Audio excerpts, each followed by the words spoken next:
Hey guys, tonight we're going way back. Back to a time when your love life was decided before you even had teeth. I'm not being dramatic here.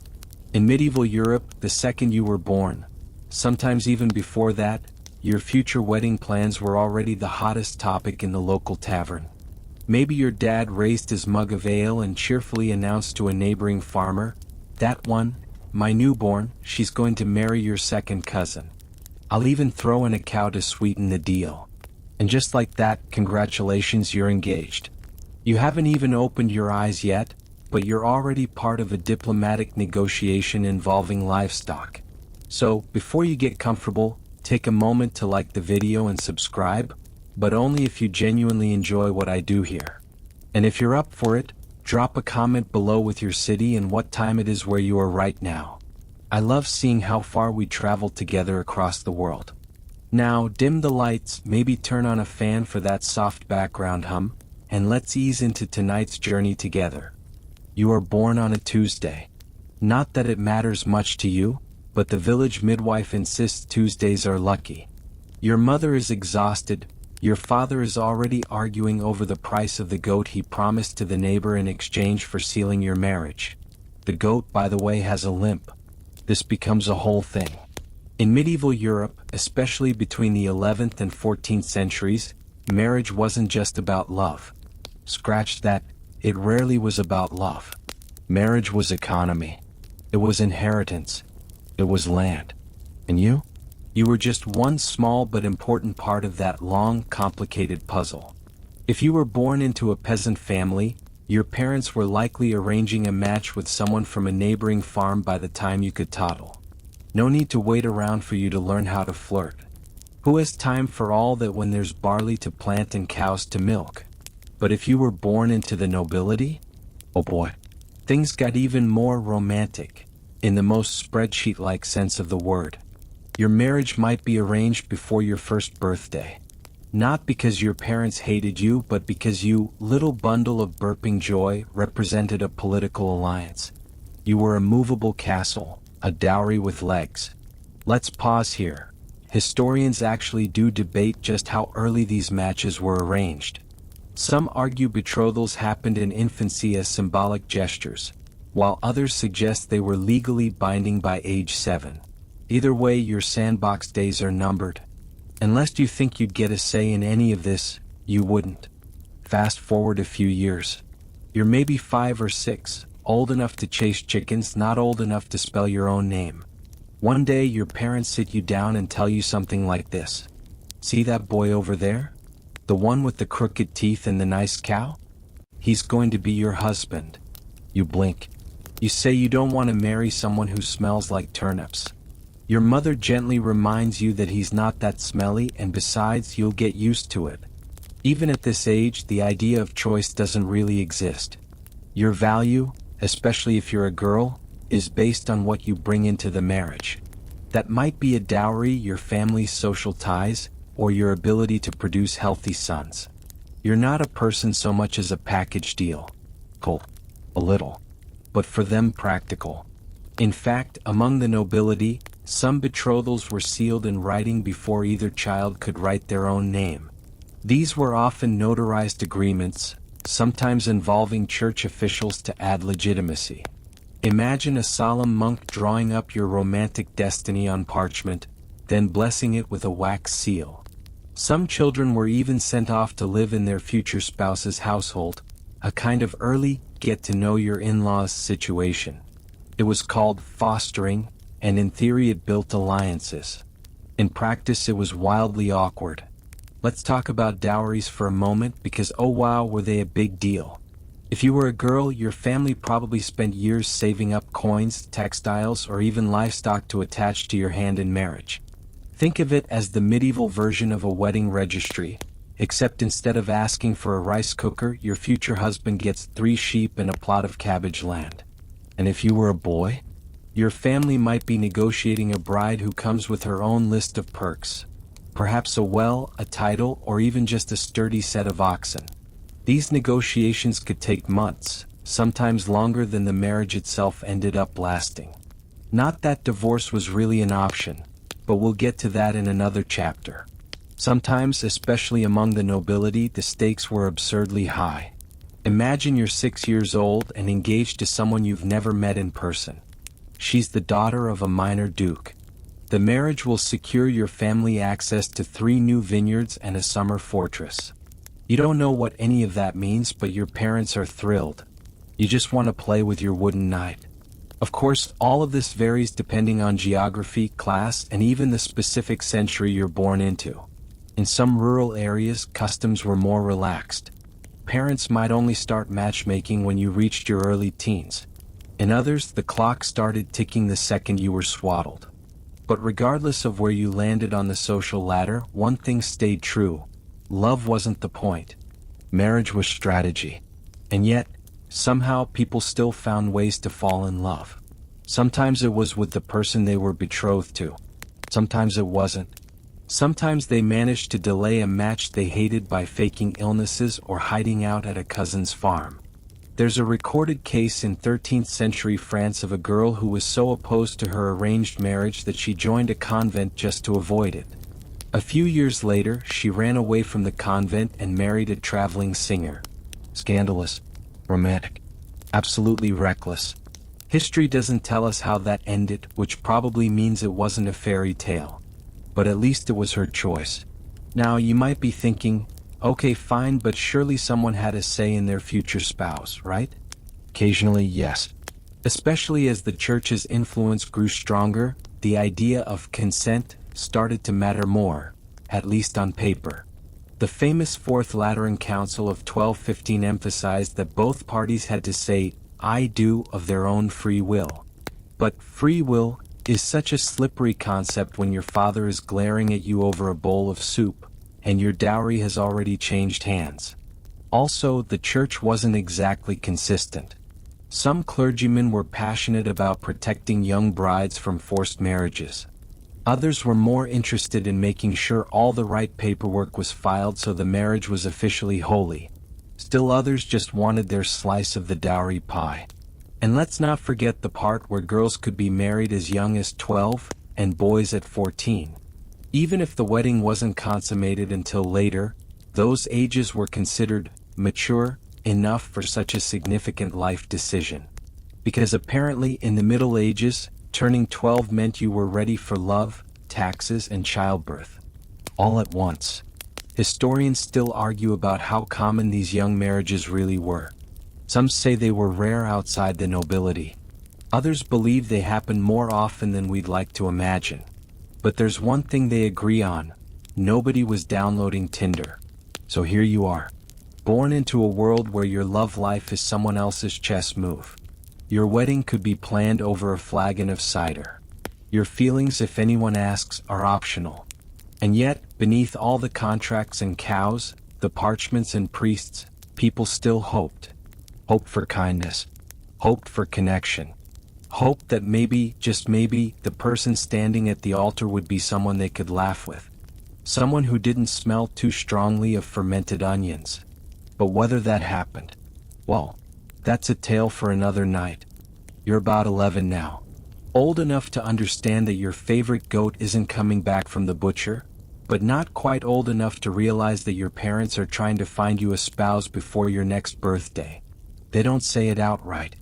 It's all in the sideways glances during dinner, the sudden visits from distant uncles, the awkward silences when a neighbor's son comes by to borrow a plow. And here's the kicker. You still think love is supposed to feel like what the traveling minstrels sing about: stars, longing glances, roses blooming in winter. No one tells you that the most powerful force in your love life isn't Cupid. It's your dad, your mom, your priest, and maybe even your local lord, all having a quiet, practical conversation about your future like you're a slightly damaged but still useful barrel of wine. Because really, who gets to decide who you marry in medieval Europe? Spoiler alert, it's not you.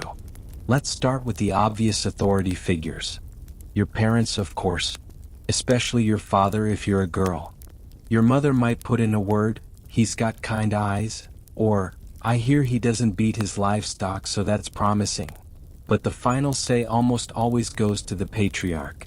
Your father's goals are simple: to protect the family's assets, avoid scandal, possibly gain a few sheep. Love doesn't usually make the checklist. In fact, there's a Latin phrase from the period that sums up the attitude perfectly: matrimonium est causa pacis. Marriage is for the sake of peace, not passion, not butterflies. Peace with your neighbor, peace with your lord, peace with your creditors if your dowry is big enough. Now here's where it gets more complicated. Because depending on where you live and your family's social standing, you might have even more people helping choose your spouse. Let's meet them, shall we? First, there's the church. Yes, the same church that says you shouldn't dance too enthusiastically or show your ankles in public also has veto power over your love life. Since the 12th century, the Catholic Church had a pretty strong grip on marriage laws. They insisted that marriage be a sacrament, which meant it needed to be public, consensual, in theory, and announced in advance. This is where those bans come from. You know, the public reading in church that announces your upcoming wedding so everyone has a chance to say, "Actually, I think they're already married to my cousin Ingrid." And while you might think the church was a force for good, defending young lovers from forced matches, it was more complicated than that. Because remember, consent didn't always mean what it means today. A 12-year-old girl saying yes under pressure from her parents still counted. A boy who wasn't quite sure but nodded anyway? Also valid. Some priests were zealous defenders of individual choice. Others were just focused on getting the paperwork done. Some didn't care at all as long as you tithed properly. Plus, the church had its own agenda. It wanted control over who got married and how.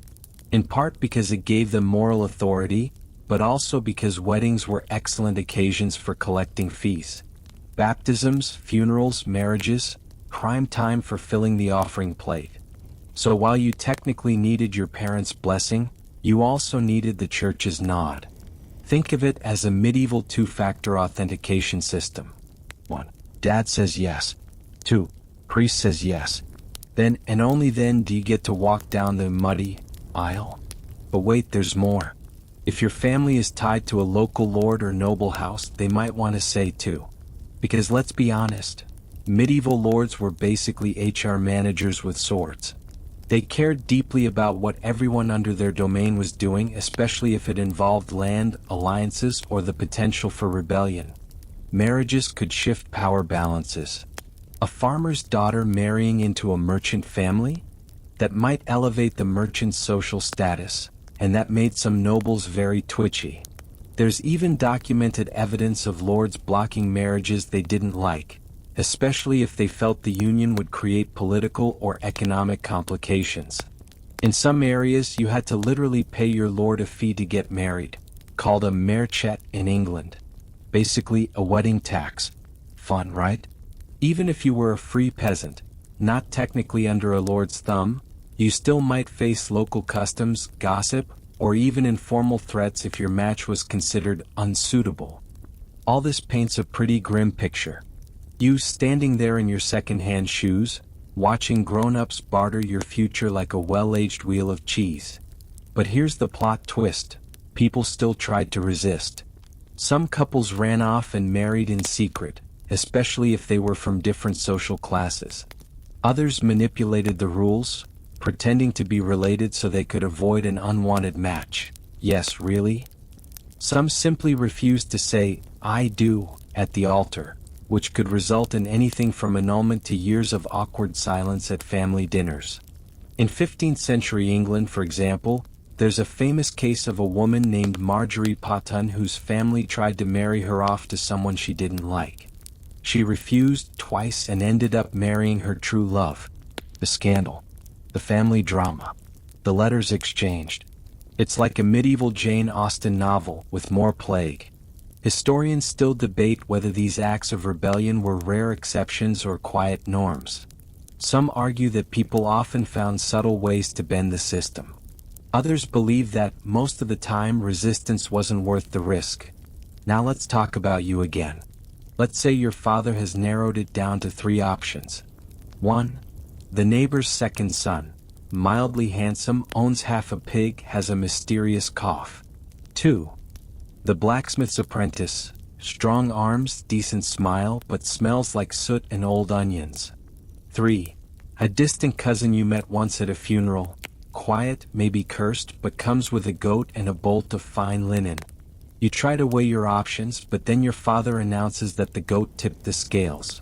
Congratulations, you're engaged. You protest. Your mother sighs and tells you that love comes after marriage, not before. You don't believe her, but you don't have much choice. You wonder what would happen if you ran away and joined a monastery. This might be a good time to mention class differences, because the matchmaking process wasn't the same for everyone. If you were poor, things were often more flexible because there wasn't much to fight over. No land, no titles, no family crests with imaginary dragons on them. Just cabbage plots and hope. In those cases, parents might delay arranging a match until their children were well into their teens, and sometimes even let them pick their partners, as long as the match was respectable, read, not scandalous, not from across the river, and preferably not known for drinking too much mead. But if you were wealthy, noble, or connected to a trade guild, the gloves came off. Marriage negotiations became formal, transactional, and frankly exhausting. Entire families might spend weeks discussing the merits of one candidate over another, flipping through what can only be described as a medieval dating resume. Excellent at falconry. Can quote Virgil. Only slightly in debt. Sometimes, parents would call in professional matchmakers or even clerics to help make the final decision. We'll meet some of them in a later chapter. They're fun. And the weirdest part? In some areas, astrologers were consulted. Yep. Your zodiac sign might decide your fate. If you're a Scorpio and he's a Capricorn, too much tension. Better luck next harvest. So, who decides whom you marry? Your parents, your priest, your local lord, maybe a matchmaker, possibly a monk, occasionally the stars. Rarely, very rarely you. But you still dream.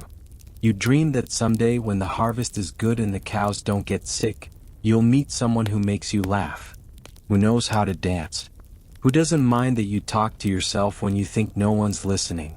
You dream that love might be more than a transaction.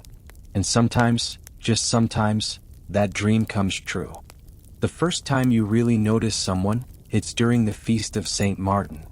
The market square is loud, chaotic, and smells like roasted onions and wet wool. Children are chasing chickens, an old man is juggling turnips badly, and a fiddler is playing something that might be a love song or just a very enthusiastic warning about pickpockets. You're holding a cup of spiced cider and pretending not to look over your shoulder too often. Because he's there. Or she is. You don't know their name yet. All you know is that they just laughed at something a friend said, and it made you feel like maybe the world wasn't so terrible after all. This is how it usually starts, not with grand declarations or poetic letters, but with quick glances behind barrels of salted fish. Romance in the Middle Ages had less to do with moonlight serenades and more to do with being in the right place at the right time, surrounded by chaperones, neighbors, and nosy old women knitting aggressively nearby. Because in medieval Europe, if you wanted to date, your best bet was to navigate the wild social geography of churchyards, market squares, festivals, and village wells. So tonight, let's walk through your medieval hometown, and all the awkward, hopeful places where love might just be hiding. Let's start with the church. Not during Mass, obviously. You're not here to flirt while the priest is talking about eternal damnation. But after the service? That's fair game. The churchyard is one of the few public spaces where people of all ages and classes mingle freely. You chat, exchange news, pretend to be interested in the bishop's sermon while sneakily checking out who's standing near the baptismal font. If you're feeling bold, you might comment on someone's cloak. That's a lovely shade of not quite mildew green, or admire their candle. It's very waxy. But be careful. Too much eye contact and someone's grandmother will pull you aside and ask you when you're planning to get married. Possibly to them. Possibly tomorrow. Church was also where banns were read aloud, those public announcements of who was about to get married. A lot of casual gossip started right there. Did you hear about Albrecht and Cecilia? thought she was betrothed to that miller's son. Not after that incident with the goat. So yes, church was holy but also wildly dramatic. Now let's head to the market. The medieval marketplace wasn't just for buying radishes and haggling over the price of wool. It was a bustling, noisy, chaotic blend of smells and sounds, and more importantly, opportunities. You might bump into someone while reaching for the same loaf of bread, classic move. You might trade apples with someone from another village. You might pretend to be very interested in embroidery just to stay near a particular stall run by a very attractive candle maker. The market was also a social equalizer. Rich and poor, young and old, everyone needed to buy something. And in between transactions, people talked. News traveled. So did rumors. And occasionally, love notes. If you were clever and brave, you might tuck a small token into someone's basket. A sprig of rosemary. A folded scrap of parchment. A carved wooden bead. Nothing obvious, just a hint. Historically, markets really were central to romantic encounters. Scholars have even found references to market courtships in folk songs and regional records. It makes sense. Where else could you see so many people at once without being under the direct supervision of your father, your priest, or your cow? Now let's talk about the well. Yes, the literal village well.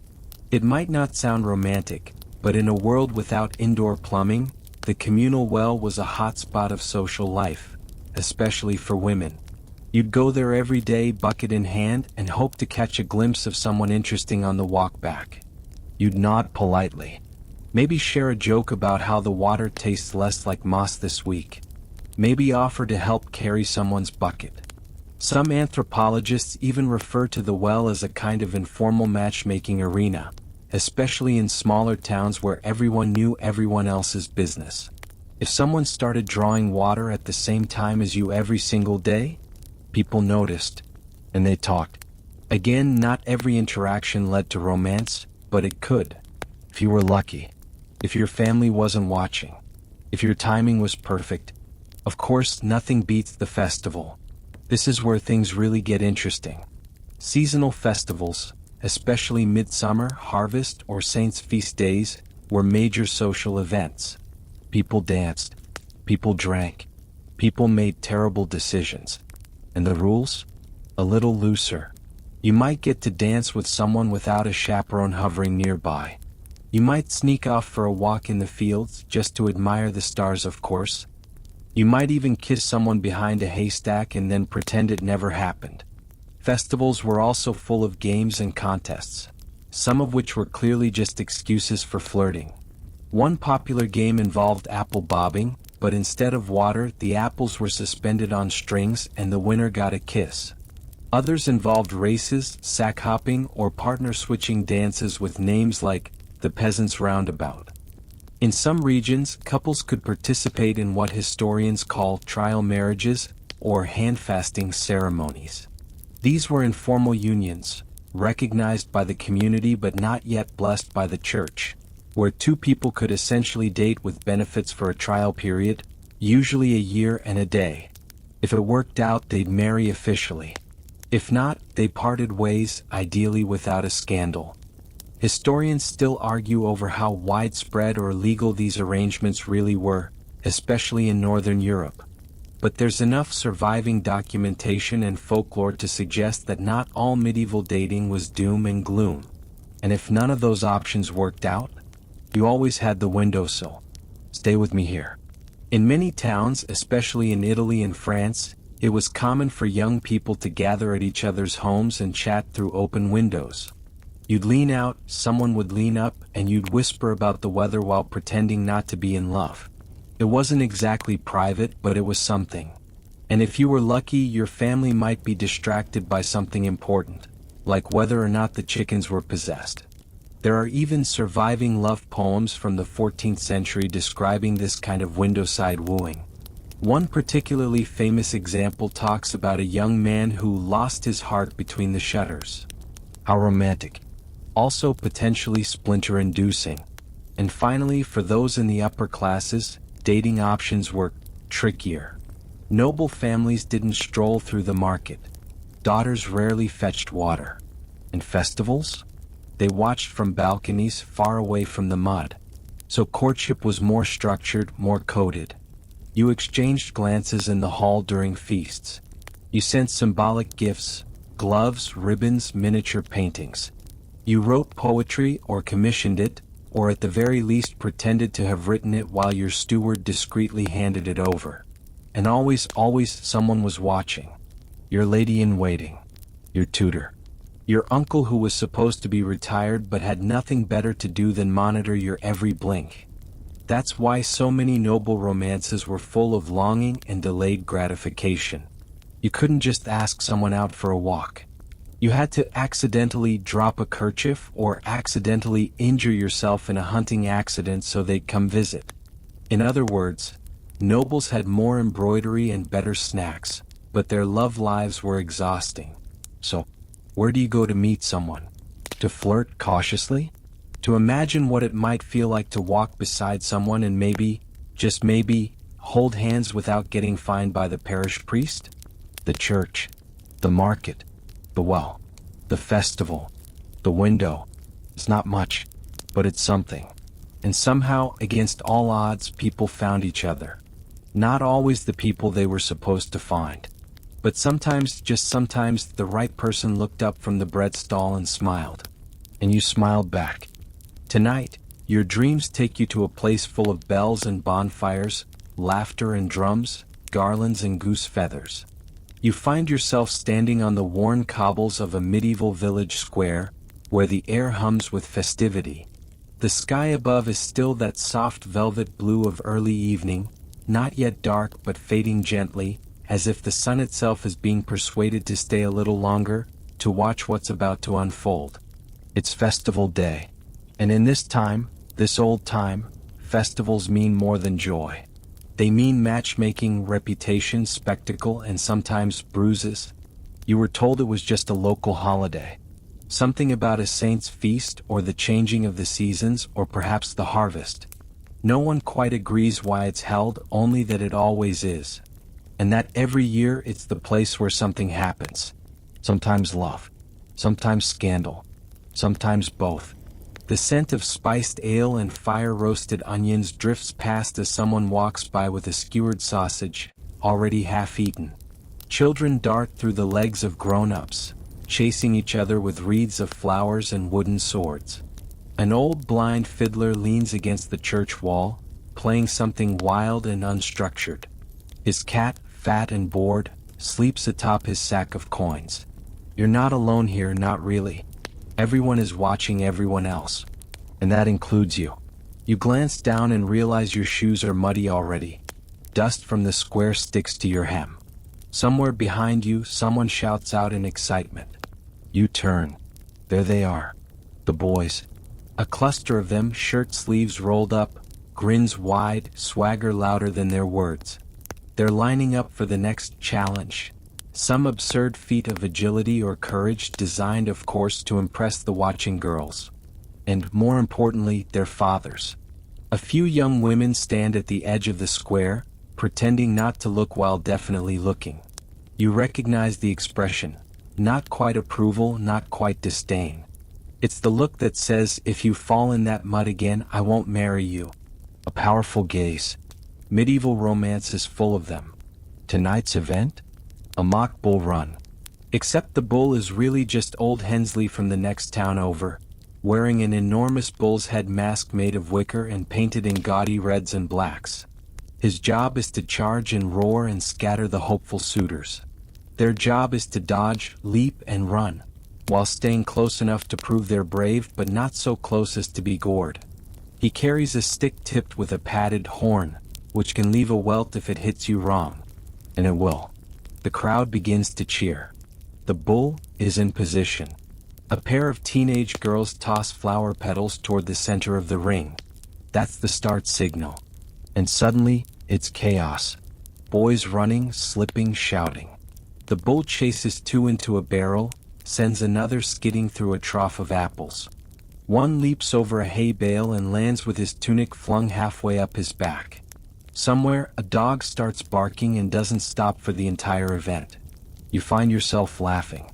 But then, one boy catches your eye. Not because he's the fastest. He's not. And not because he's the strongest. His arms are thin and he's definitely limping slightly. But it's his timing. The way he moves just at the last second.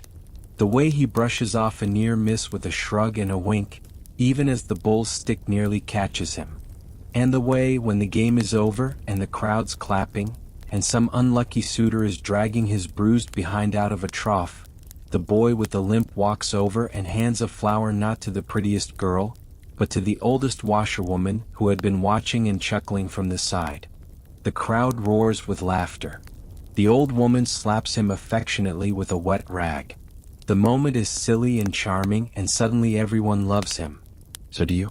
You don't know his name yet. But this is the rhythm of the medieval festival. A place where performances become proposals, where strength is demonstrated through spectacle, and where subtle gestures, like helping a child retrieve a lost ribbon, or bowing mockingly after falling face first in the mud, matter just as much as bravado. Let's step back a little. These events, the ones like this one, were more than entertainment. They were matchmaking mechanisms. In a world without dating apps, without newspapers, without reliable mail, and certainly without casual outings to cafes or cinemas, the festival became the social core of romantic opportunity. You might live in a village all your life and rarely meet someone new. But on feast days, nearby hamlets joined together. Trade flowed. Distant cousins visited. Strangers became fascinating. The air shimmered with possibility. And with games. There were dances where the order of partners was determined by chance, pulling ribbons from a hat, or drawing tokens marked with names. There were tournaments of climbing greased poles, chasing pigs, leaping across rivers and racing wheelbarrows. There were Maying games, where young men and women paired off to search the woods for garlands and came back with grass-stained knees and sometimes very specific intentions. And there were tests. Bravery was attractive. So was skill. Could you wrestle without breaking your nose? Could you sing a bawdy ballad while balancing on one foot? Could you carry a barrel farther than the next guy? Could you recite 3 rhyming lines of poetry without stuttering? Win or lose, someone was watching. Of course, some took it too far. There were boys who saw the festival not as an invitation but a challenge to dominance. Fights broke out. Jealousy flared. And sometimes those bruises you got weren't from a game but from a rival. And if you were a girl, it was a delicate dance. You were expected to watch, to smile, to drop your ribbon by accident, or blush when someone picked it up. But too much smiling could be seen as forwardness. Too little as coldness. Some girls would tie secret knots in their apron strings, signals only certain boys would understand. Others would slip bits of rosemary or thyme into a boy's sleeve, if they were feeling bold. A few wrote small poems and hid them inside carved turnips left beside the well. The games were just a stage. The real play happened in the glances, the whispers, the gentle elbow nudges during communal dances. Not everyone played willingly. Some girls were there under pressure, from mothers hoping for a good match, from fathers who owed favors, from aunts who'd brought them all the way from 2 villages over just to be seen. And there were boys who joined the games with a sigh, feeling ridiculous but knowing that tradition left little choice. But sometimes between the mud and the mockery, something true sparked. You find yourself drifting toward the edge of the square again, where dusk has deepened, and lanterns swing gently from ropes overhead. They cast soft, golden light on the remaining dancers. Some young, some old, some unsure, all moving with that clumsy hope that maybe this year will be different. You smell meat and apples, hear fiddles and laughter, and then a voice beside you. "I didn't win the bull game," says the boy from earlier, the limping one. He's holding 2 mugs. "But I did avoid the trough." You glance down. His tunic is relatively clean. "Which," he continues, handing you a mug, "makes me a partial success. The mead is warm and sweet." You sip. He looks at you not with the swagger from before, but with the quiet hope of someone who's tried to make you laugh. "You from around here?" he asks. You shake your head. "Me neither," he says. And together you stand there, two strangers who've passed the day in the middle of noise and nonsense, now sharing a small silence under lanterns, wondering if a single festival night can lead to anything more. Maybe it can. Maybe it already has. The fire in the square burns low. Somewhere a final song is being played. Sleep comes easy tonight. You'll dream of garlands and laughter, of bruised knees and stolen glances, of ribbons and riddles, of the silly, sweet chaos of medieval love. You wake up on a lumpy straw mattress, wrapped in a linen blanket that smells vaguely of mildew and goat. A rooster screeches somewhere outside, and your first instinct is to pull the blanket back over your head. But then it hits you. That smell? Yeah, that's you. And before you panic, relax. You're not alone. In the 14th century, nearly everyone smells like a combination of sweat, smoke, old wool, and unresolved sin. Because bathing, dear listener, was not a regular part of life. In fact, it was often considered dangerous. Hot water opened your pores, or so the doctor said, and once those pores were open, all manner of invisible spirits and sicknesses could slither right in. Think of it like a medieval horror movie, where the villain isn't a masked intruder, but your own bathwater. So you do what everyone else does.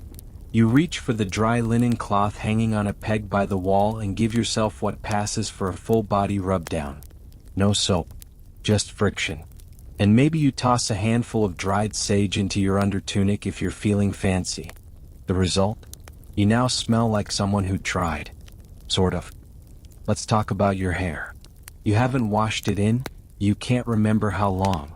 Weeks? Months? You tie it back in braids, tight, neat, and meant to last for days. If you're wealthy, your maid might sprinkle crushed rosemary or dried violet petals into the strands. If you're poor, you just plait it tightly and hope the lice don't feel too energetic today. Shampoo as a concept is centuries away. What you might use instead? A mixture of ashes, rainwater, and pig fat, if you can afford it. Some people also wash their hair with fermented rye water, which is about as pleasant as it sounds.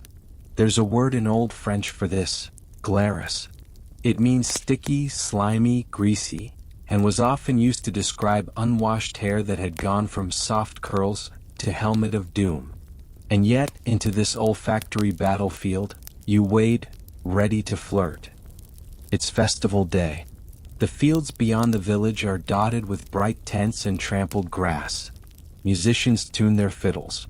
Bakers pull sweet buns from clay ovens. Children run barefoot, and somewhere nearby, a group of boys are daring each other to drink mead until they fall into a ditch. You've got your best tunic on. Well, your least stained one. It still smells faintly of fish stew and wood smoke, but that's an improvement. You dab rose water behind your ears. Not because you expect someone to kiss you there, though you wouldn't mind, but because it's what nobles do, and you've read enough courtly poems to know it's supposed to make you alluring. You try not to think about your feet. Socks don't exist yet, not in the way we know them, and your boots are lined with straw. You walk carefully, hoping the straw doesn't poke through and scratch your heels bloody. Then you spot them. Your maybe crush. The one who helped you herd sheep last month without being asked. The one who lent you a carved button to replace the one that broke on your sleeve. The one who, rumor has it, smells like actual soap. You try to act natural. You lean against a tree, probably too casually, and immediately regret it because the bark tears a thread from your tunic. The tree smells better than you do.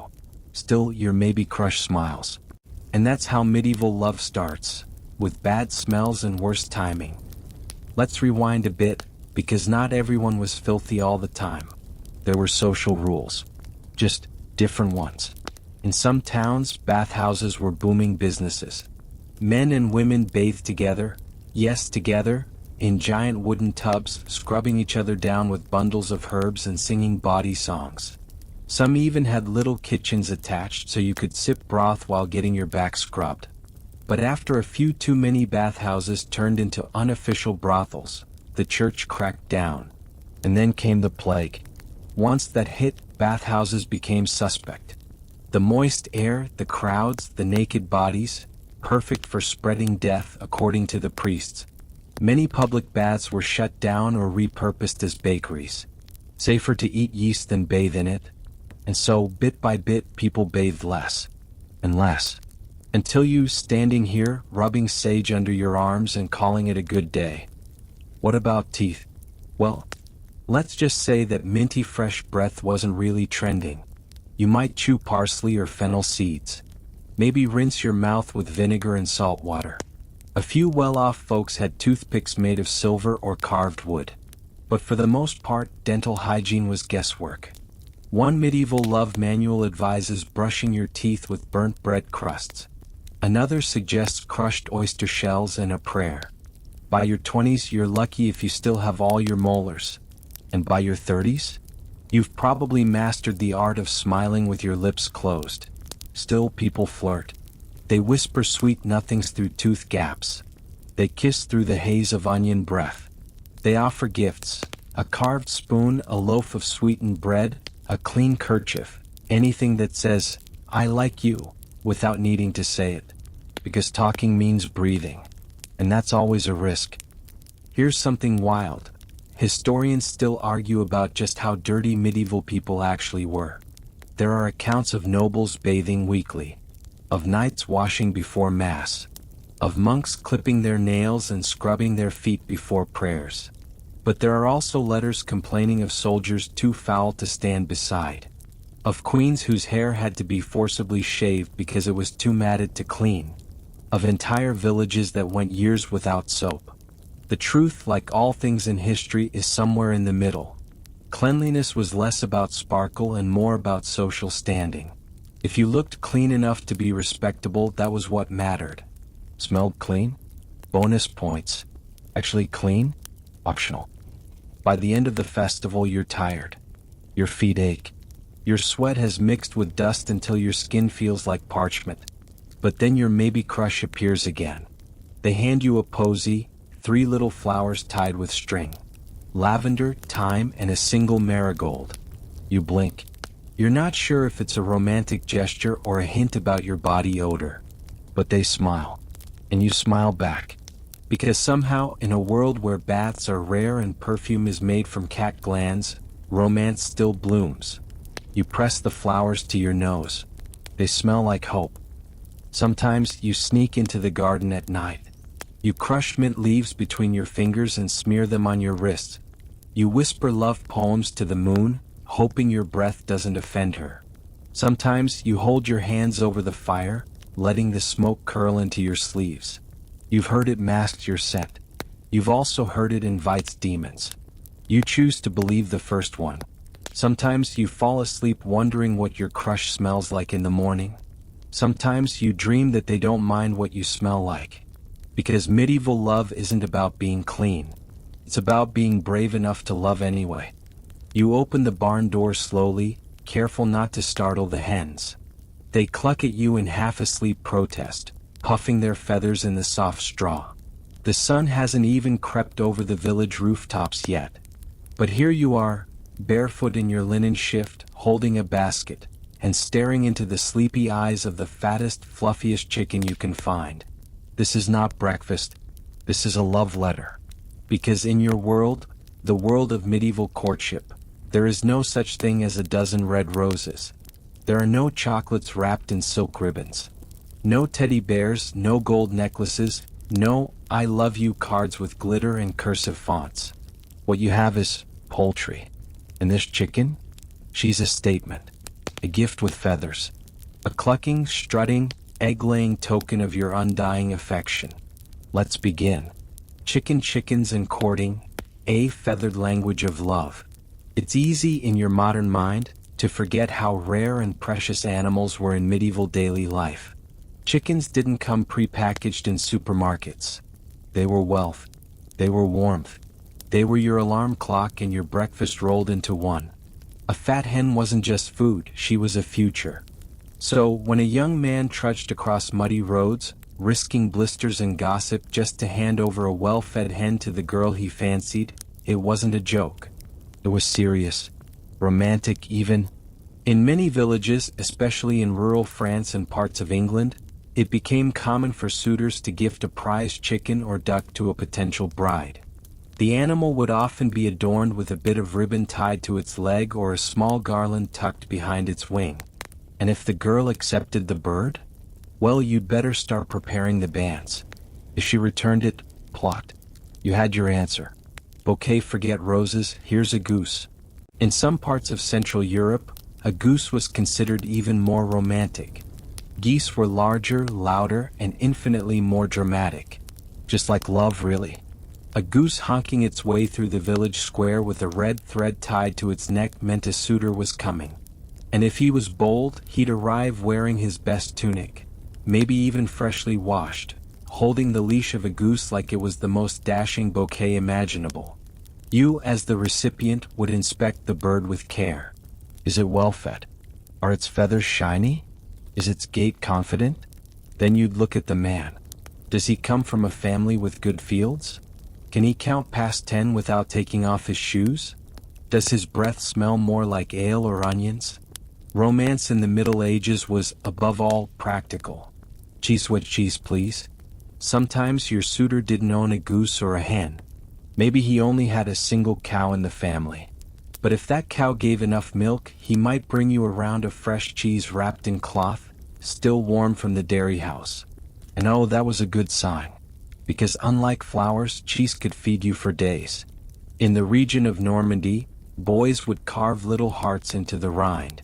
Some would even write short messages into the soft cheese using sharpened twigs. Think of it as a dairy-based Valentine. I like you in pressed curd. If you accepted the cheese, you were expected to share it with your family. If your father didn't spit it out, that was seen as encouragement. Pantaloons of passion. But maybe the most eyebrow-raising love token of all was a pair of hand-sewn breeches. That's right, underwear. Some young women in northern Italy, especially among artisan families, would hand-sew a pair of simple linen drawers and secretly gift them to the man they hoped to marry. This was risky, because giving a man your sewing meant something. It meant time, intimacy, intention. If the man accepted the pants and wore them, he was symbolically stepping into the idea of domestic life. He was literally putting on commitment. Rejecting the pants was the 13th century equivalent of ghosting someone via pigeon. Old keys to the heart and the cellar. In parts of medieval Germany, a young man might offer a symbolic key as a love token, not a real key to a house. No, that would be improper. It might be a carved wooden key or one cast in tin or pewter, soft metals for soft hearts. He'd say something like, "This key opens nothing but my devotion." Sappy? Sure. But imagine receiving such a gift when most people couldn't afford to own locks at all. Keys meant trust. Keys meant privacy. Keys meant inclusion. Accepting a key symbolically welcomes someone into your future home, into your future life, and perhaps even your bed. Honeybee honey and sweet nothings. In love, sweetness always mattered. If your suitor kept bees, or even knew someone who did, he might bring you a small ceramic jar of honey, carefully sealed with wax, decorated with etchings or twine. Honey was expensive, delicate, a luxury, and it had connotations far beyond food. Honey was used in love spells, fertility charms, even in wedding ceremonies. There's a 14th century folk rhyme from Brittany that whispers, "If he brings you honey, he brings you hands. If he brings you hands, he'll ask for land. If he asks for land, beware the ring." It's hard to tell if that was a warning or a prophecy. But either way, honey came with consequences.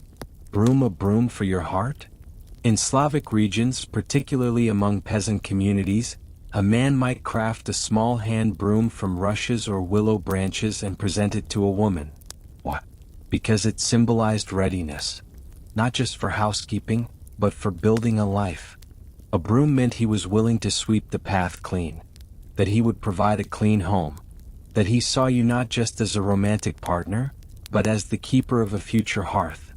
And in case you're wondering, yes, brooms were sometimes used in symbolic wedding ceremonies too. Couples would leap over them, arms linked, to signify stepping into married life together. Scarf woven tokens spun from hope. And what of the girls? If a girl fancied a boy and he was brave, or oblivious, enough to speak with her in public, she might return the favor with a woven ribbon, spun from flax, dyed with herbs, embroidered with crooked initials. She'd wrap it around his wrist, or tuck it into his belt, or, if he was really lucky, weave it into his hat. These ribbons were personal, unmistakable. They told the world, someone likes this fool. And if the ribbon showed up on a feast day parade or during spring planting or on the church steps during Sunday Mass, well, everyone noticed. Gossip fluttered faster than any ribbon ever could. Pigs, problems, and promise. And in rare cases when the suitor was truly committed, he'd gift a piglet. Yes, you heard that right. A piglet was a risky gift, because pigs were expensive, loud, smelly. But they were also a long-term investment. You didn't give a pig to someone you barely knew. You gave a pig to the girl you hoped would raise it with you, fatten it with you, butcher it with you, and salt it through winter by your side. A pig was, in short, a proposal. Yarn why love was never just a feeling. So many of these gestures, cheese, chickens, keys, ribbons, might seem comical now. But in your world they were practical poems. They were made of things people actually needed. Food, warmth, cloth, shelter. Love was expressed through utility, through effort, through sharing what little you had. You didn't send flowers. You sent your work. You didn't write poetry. You churned it into butter. And maybe, just maybe, that made it more meaningful. Close your eyes and picture it. You're lying back now, curled beneath rough wool blankets, the embers in the hearth faintly glowing. The wind outside has settled. A hen in the distance clucks once in her sleep.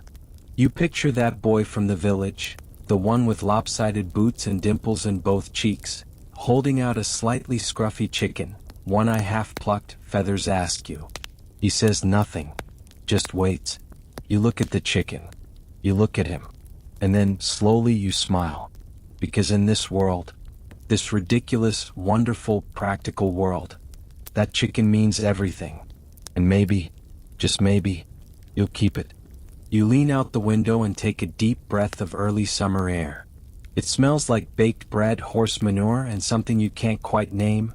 Anticipation, maybe. You're wearing a rough wool tunic, your hair tied up messily with a frayed cord, and your heart is pounding harder than it did after yesterday's butter churning. Because today you're going to the market. Not for food. For eggplants. You know you can't stare at him. Even though he's genuinely adorable. Even though he's helping his mother carry a sack of flour and his rolled-up sleeves are revealing those strong forearms. Even though his smile reminds you of the sunlight through stained glass. Bright, warm, and maybe a little sacred. But no. You can't make it obvious you're looking. Especially not if the parish priest is watching. You've seen what happens to people who get caught flirting.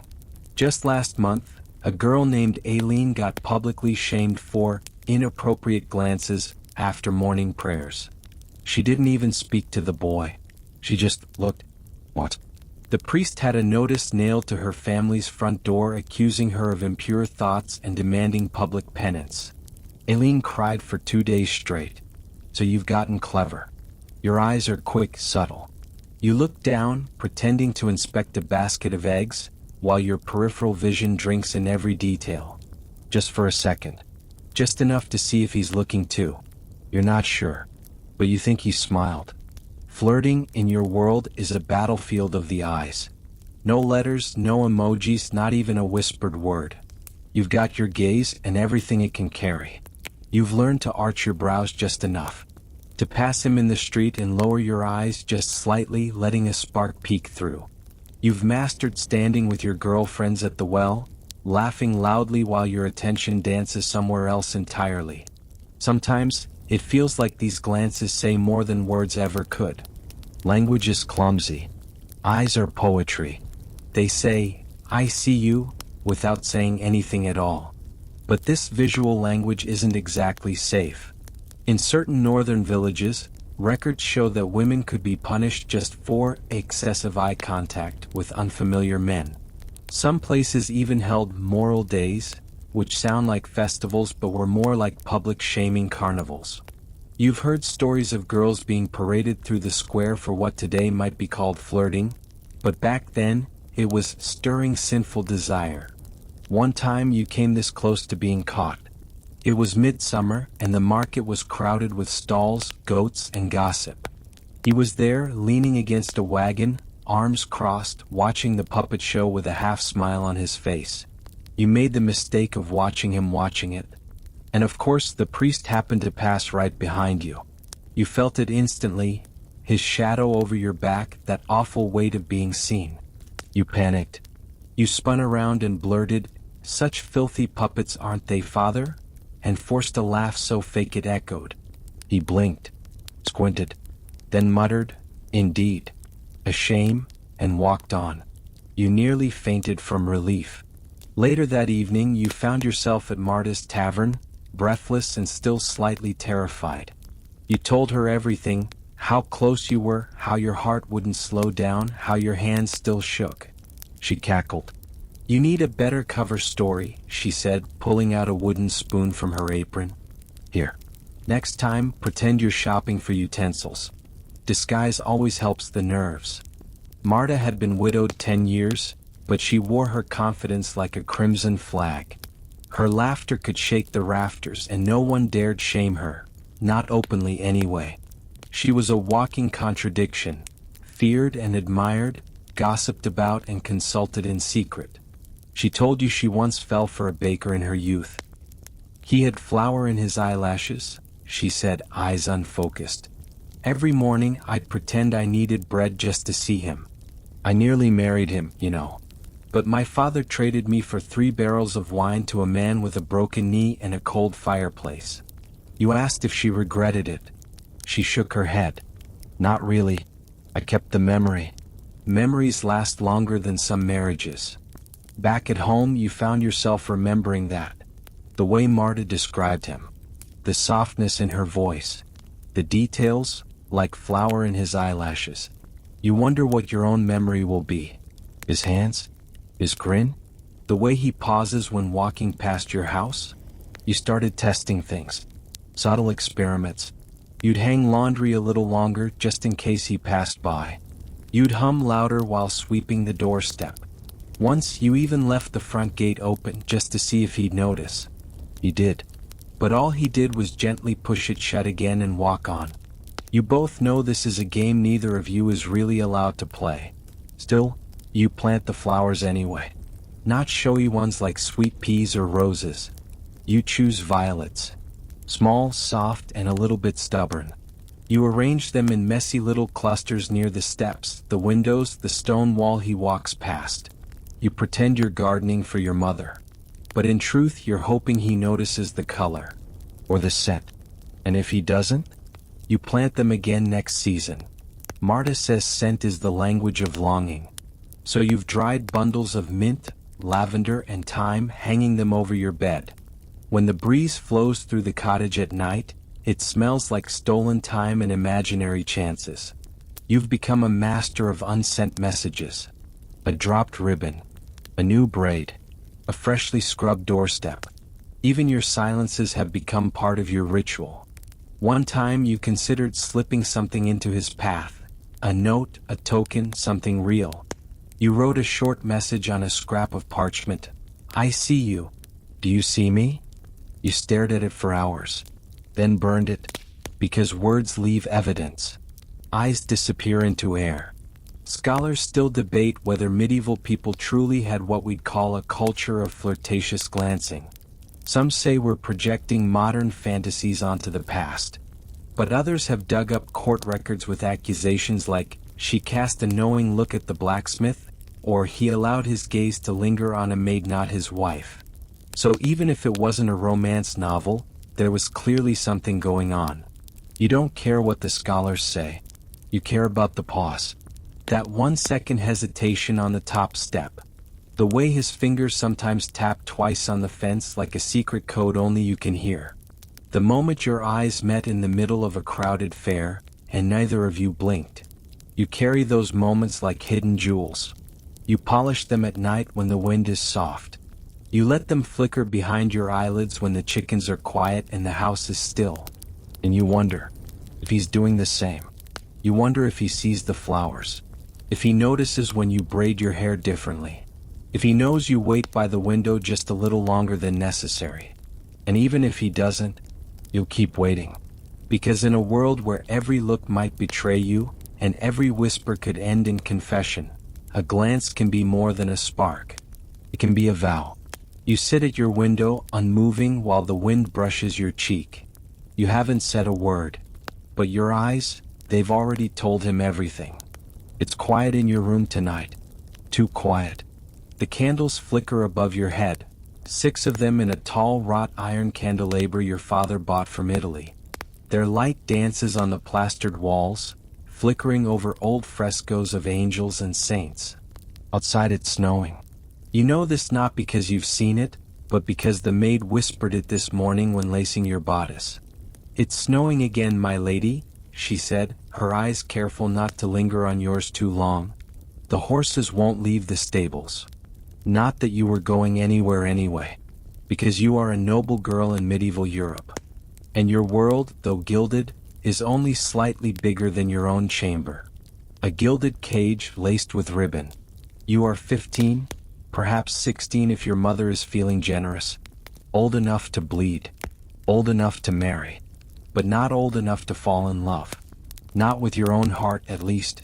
Your days pass behind stone walls and under embroidered ceilings. Your gown today is of velvet, dyed damask rose, and you wear a little circlet of pearls to match. You look every inch a young lady of noble birth. And that's exactly the point. Because in this world, appearances are everything. You are not a daughter so much as a diplomatic investment. A living treaty waiting to be signed. And like any valuable treaty, you are kept under lock and key. The rules of your tiny kingdom. Your daily routine is as tightly stitched as your corset. At dawn, your chambermaid enters to tend the fire and wake you gently, calling you "my lady," with the exact degree of warmth and distance required. She brushes your hair, 100 strokes as your governess insists, and braids it in a modest style. Anything flirtatious or loose would bring punishment. You are not a village girl. Your braids must speak of virtue. You take breakfast alone or with your mother, never with your brothers. You may read from a book of hours, perhaps illuminated with golden saints. You may stitch small embroidery, lilies for purity, swans for grace. You may walk in the walled garden, but only if the weather and your chaperone agree. You must never be alone with a man. Not your cousin, not your confessor, not even the stable boy you've secretly named Gabriel in your head, for no reason other than he once smiled in your direction while holding a falcon. And when you do speak, your voice must be as delicate as pressed flowers, your gaze always lowered, your ankles always hidden. Desire is not for girls like you. Desire is dangerous. Desire is disobedience. Love. Ask the stable master first. There's a saying whispered among noble daughters. A joke so old it isn't even funny anymore. If you want to fall in love, first get written permission from the stable master. It's only half a joke. Because in some manners, especially in 13th and 14th century England and northern France, noble girls weren't even allowed to walk to the stables without being observed. The stables, you see, were full of young men. Sons of knights, grooms, pages, squires in training. To your parents, a walk through the stables was practically a scandal waiting to happen. There were real cases, documented in estate rolls and family letters, of noble girls being locked in their chambers for weeks, simply for being seen laughing too loudly near a squire. One lord in Burgundy wrote furiously that his daughter had compromised herself irreparably by lingering in the falconry, as if watching birds could cause pregnancy. But to these families, it wasn't about what happened. It was about what might. Honor, after all, is the only thing more fragile than a girl's reputation. The education of a well-behaved prisoner. Your education is designed for decorum, not curiosity. You learn French, Latin, and your own dialect. You learn psalms, courtly greetings, family mottos. You can recite Ovid's Heroids, but only the chaste parts. You are taught to play the lute and to smile sweetly even when insulted. Your female tutors speak of love in metaphors. A garden that blooms only in marriage. A rose best picked by an approved hand. A candle that must be lit only once. When you ask your mother if she ever loved father before marriage, she looks at you as if you've spoken heresy. Love comes after, she says, pouring wine. If you're lucky. And you? You begin to fold your heart into smaller shapes.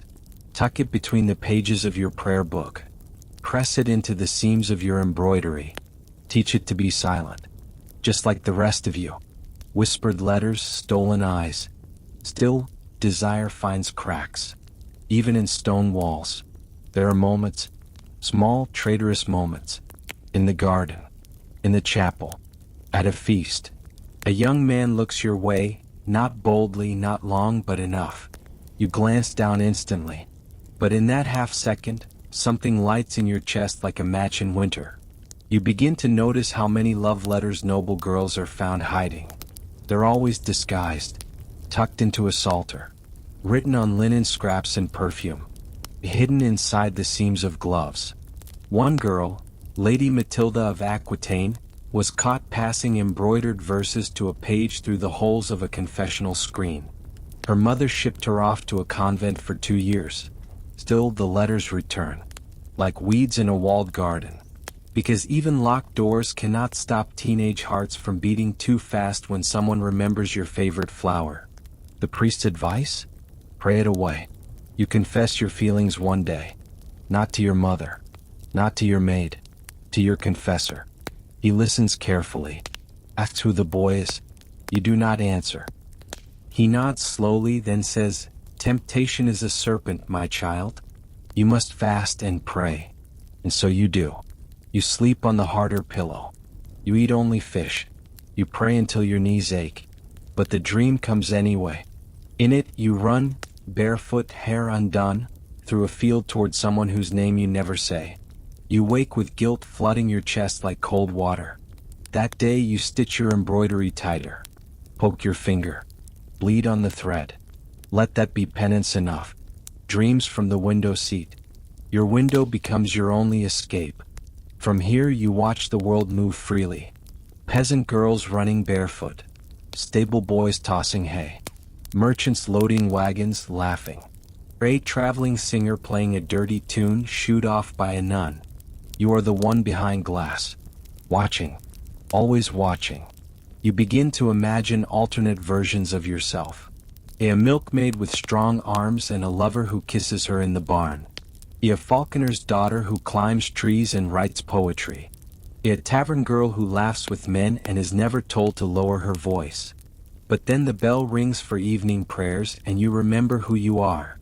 Lady, insert family name, daughter of Lord, insert title, promised in writing to a man you've never met. You are not free. But you are excellent at pretending. Love behind closed doors. Sometimes, late at night, another girl sneaks into your room. Your cousin, perhaps. Or your younger sister. You lie on the same bed in whispered voices, giggling about the boys in the procession, the way the Count's son almost tripped on his cloak. You dream aloud of being stolen away by a handsome knight. You speak for just a moment of love. Not arranged marriages. Not duty. Just love. The kind with blushing cheeks and trembling fingers. In these stolen hours, you almost forget the cage. Almost. But come morning, the giggles are gone. The gowns are back on. And the bars are invisible again. A note on freedom and what it costs. Historians still debate how free noble girls really were. Some argue that girls in wealthy courts, especially in southern France and Italy, could participate in courtly love, even write their own verses. Others point out that most were married before 16 with no say in the matter, often to men decades older. Both can be true, because noble girls were not one thing. Some were sheltered, some were sly, some escaped, some didn't, some found love in letters. Some found it in rebellion. Some never found it at all. But all of them lived in a world where their hearts were managed, measured, monitored, molded, like yours.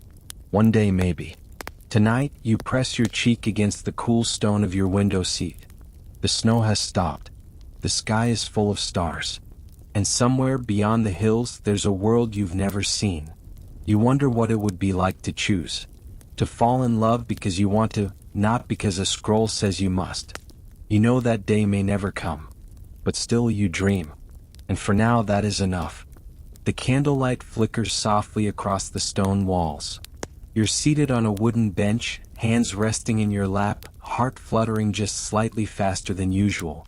You didn't come here to confess your sins. At least not today. This time you came to speak with Brother Tomas, the one with kind eyes, a soft voice, and most importantly, an ear for secrets. He leans forward slightly across the wooden divider of the confessional. So, tell me again, what did his note say? You smile faintly. He always asks as though he hasn't memorized every word you've whispered these past few weeks. The message was short. Just a few lines tucked carefully beneath your prayer book last Sunday. A simple question: did your father receive our dowry offer?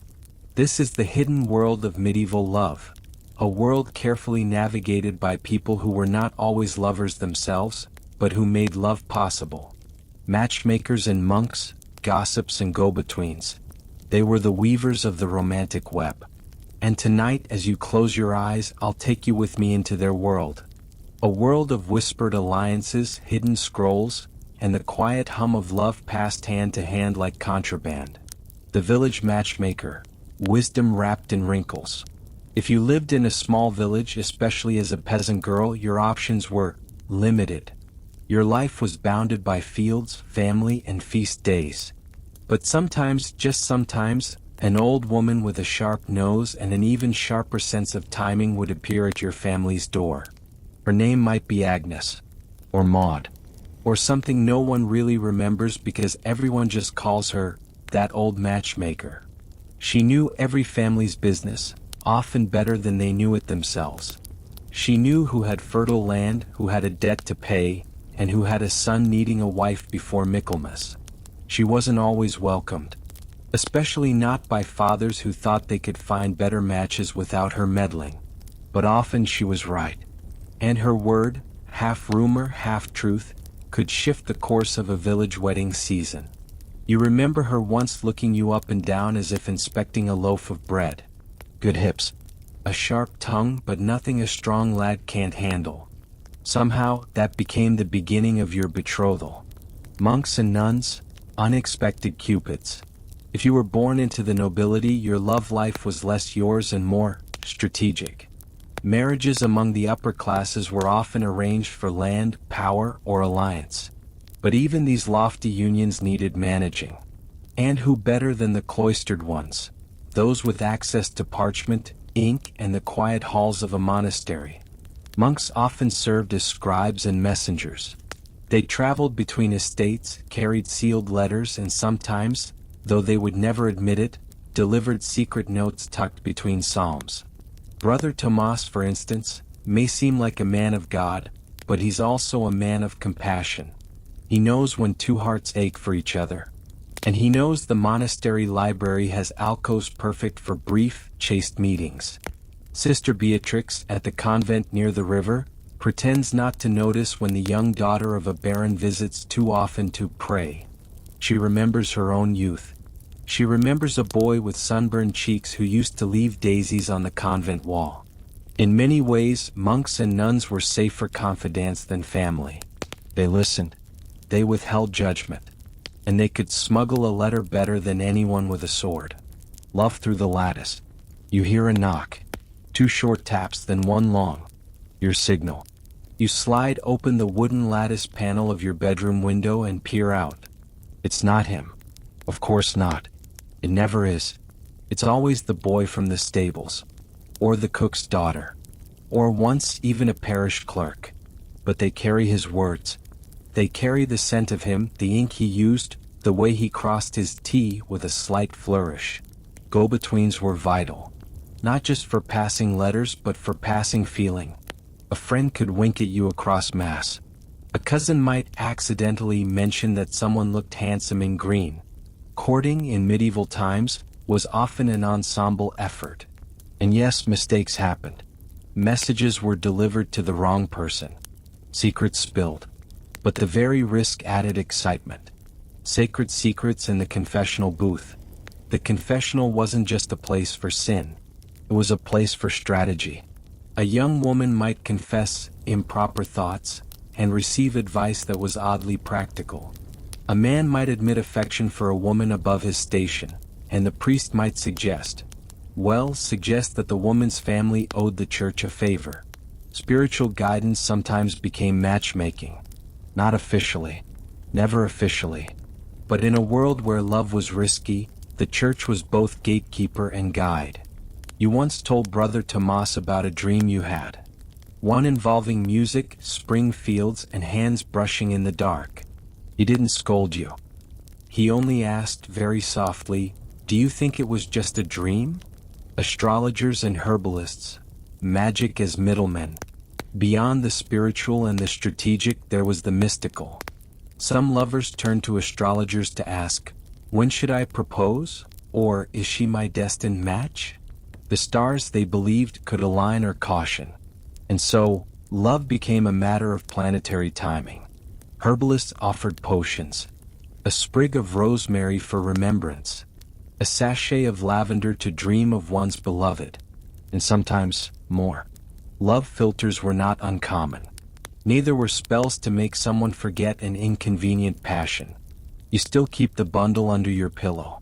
Not because it works, but because it smells like hope. When middlemen failed. Of course, not all go-betweens were kind or competent. Some matchmakers cared more for money than hearts. Some priests blackmailed rather than blessed. And sometimes, messages were intercepted, leading to scandal, banishment, or worse. You remember the story of Lady Eleanor, whose letters were read aloud in the town square. Or the poor novice who fell in love and was sent to a silent order. Middlemen had power. And power, as always, could be dangerous. But still we whispered. Despite it all, lovers kept whispering. Because sometimes a matchmaker's hint led to laughter over bread. A monk's letter led to a meeting at harvest time. A friend's wink gave you courage to smile. And even if the path was crooked, even if it led through courtyards, confessionals, and kitchens, the end was often worth it. You hold the latest note close to your chest. Outside, the stars are beginning to rise. He said yes, Brother Tomas had whispered just before evening prayers. You smile into the dark. Tomorrow the go-betweens will work again. The matchmakers will whisper. The monks will walk. And somewhere two hearts will meet. Not by accident, but because someone cared enough to carry love forward. Even in silence. Even in shadows. Even in the middle of the medieval night. You're standing at the edge of the village, near the old mill, with dew still clinging to the cobblestones under your shoes. The morning mist hasn't lifted yet, and the air smells like horse manure, malt, and hearth smoke. You look presentable, though maybe not exactly clean. Well, this is a time when there's no toothpaste or detergent. You do your best. You're waiting for someone. More precisely, you're waiting for an opportunity. You heard he'd be at the market today, the hunter's son with the scar on his cheek from falling off a horse as a boy. You've noticed him before, especially that time he helped the sisters at the church carry firewood. His arms distracted you a little. But you still haven't figured out a way to talk to him that won't sound weird. Because, well, this is medieval Europe. You can't just say, "Hey, you're cute." And there's definitely no such thing as, "Wanna grab coffee sometime?" In this era, flirting is basically a full-contact sport. Let's be clear. What you want is to get someone's attention, without getting everyone else's. Especially not your mother, your father's feudal lord, and the local bishop. You can't be too direct. You also can't smile too much. Smiling too freely for a woman could actually be interpreted in court as moral looseness. But you can't avoid eye contact either. That makes people think you're hiding something, or just nearsighted. So you've been practicing a little move, lightly rubbing your thumb against your finger, pretending to brush dust from your skirt. It's your secret signal, I want to say something. You loiter around the village well, pretending to fetch water, but really just waiting for him to pass by for an accidental encounter. Medieval society wasn't completely unhelpful when it came to flirting tricks. Take the classic dropped handkerchief method, a favorite among noble girls. You'd stroll through the market and let a lace-trimmed handkerchief accidentally fall right at his horse's hooves. If he picked it up and looked at you, really looked, you could say ever so graciously, "Thank you, good sir." Boom. Mission accomplished. You exist in his mind now. Of course, if you're a peasant, your only handkerchief might be a lettuce-stained rag. So that method's a little trickier. Flirting gets a bit easier during festivals or harvest celebrations. You can say something like, "Bet you can't peel this apple in one long curl. Loser buys the mead." Don't underestimate this. In medieval courtship, games were often tests in disguise. If you could peel the apple neatly, you were showing you had good hands, literally. It meant dexterity, discipline, maybe even a bit of household training. Knights had their own version of public flirting. After a joust, if one tossed a flower garland your way, that was a bold announcement of interest. If you caught it, it meant you were open to being courted. If you didn't, he might just take off his helmet, declare his undying love, and vow to defeat 3 more men in your name. Historians still debate whether these public declarations were genuine emotions or just well-rehearsed theatrics. Of course, not all flirting goes as planned. You've heard the story of Johanna, the cook from the next village over. She invited a young shepherd to come try her goose liver stew. He showed up with his brother, his cousin, his mother, and a dog, and then said, "Guess this means we're engaged now." 4 weeks after, the neighborhood children scrawled on her cottage wall, "The price of goose liver." In most cases, medieval flirting had to be disguised as trade talk. Say you want to talk to him. You might point to the fish over his shoulder and say, "Did you catch that near the monastery pond this morning?" If he doesn't respond, you can pivot quickly. "My uncle caught one there once. Looked just like that." A safe retreat, but leaves the door open. But if he smiles and says, "Mine's fatter than your uncle's," congratulations. He's flirting back, with a sprinkle of sass. Not all medieval pickup lines were subtle. Some men would burst into song, usually off-key, beneath a woman's window, often with a cat howling nearby. Others recited poems aloud in the marketplace like, "Your eyes shine like stars on barley porridge." If you laughed, that was a green light. If you walked away, he might keep going. Her back is like a freshly tilled field, quiet but deep. You laugh again. That's the thing about medieval flirting. It's not about the poetry, it's about the persistence. Academic debate continues over whether regular people really used poetry to flirt. Most of the surviving love poems were written by nobles or clergy. But some scholars argue that in old court records, you'll occasionally find a farmer find 3 chickens for harassing a widow with rude rhymes. So, yeah, not exactly Shakespeare, but poetry nonetheless. At the end of the day, medieval flirting is half communication, half gamble. You risk your dignity. He risks rejection. You glance. He raises his mug. You lift your hem. He tips his hat. Sometimes you manage to walk up and say, "Cold day, isn't it?" Sometimes he's already walking away arm in arm with someone else. But you're not discouraged. Because in a world with no phones, no voice notes, and no pink heart sticker emojis, every little gesture counts. Every dropped apple, every stolen glance, every awkward comment about the weather. That's your version of "I like you." It may not sound romantic to us now, but for your time, it was an act of courage. The night grows quiet. You close the window and wrap the leftover apple pie in a linen cloth for tomorrow. Maybe you'll see him at the bakery. He might be picking out a fresh rye loaf. You rehearse a line in your head. "Did you know rye bread keeps better than wheat in the winter?" Also, it makes a great conversation starter. It's not perfect, but hey, it's better than silence. You practice it once under your breath. Maybe it's not exactly charming, but in this time saying anything at all is already halfway to magic. After all, people have married for less. Literally. Some couples started their entire romance because one person helped the other lift a goat into a cart.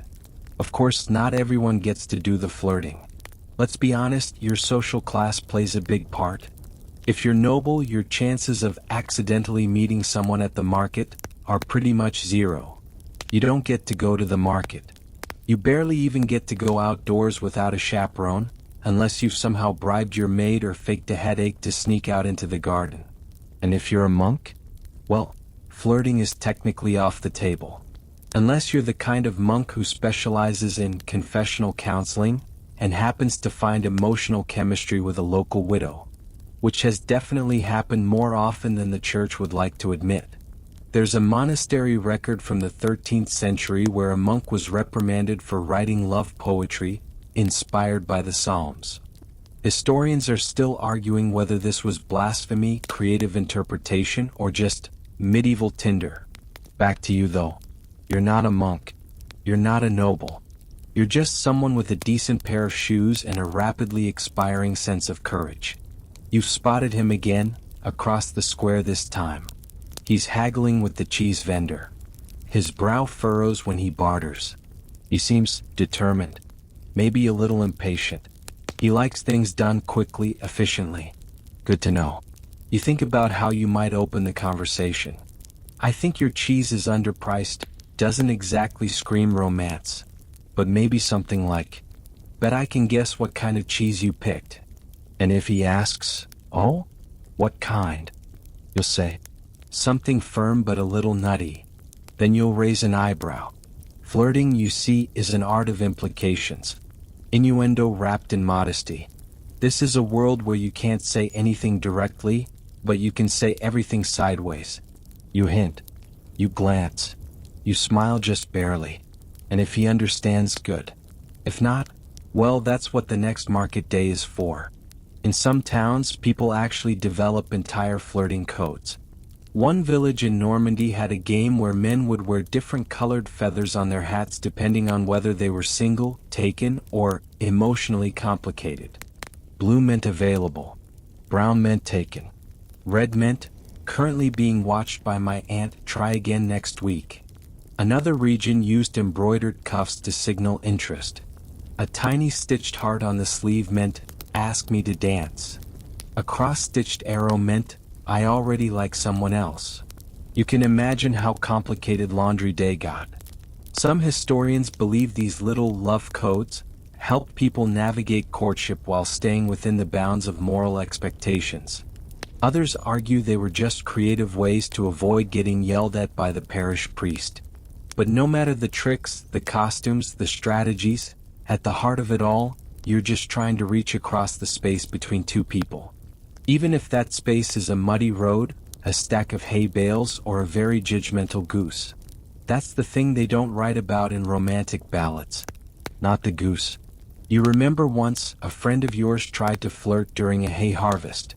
She threw a clump of hay at a boy she liked. He responded by throwing a full pitchfork of hay back. It hit her square in the chest.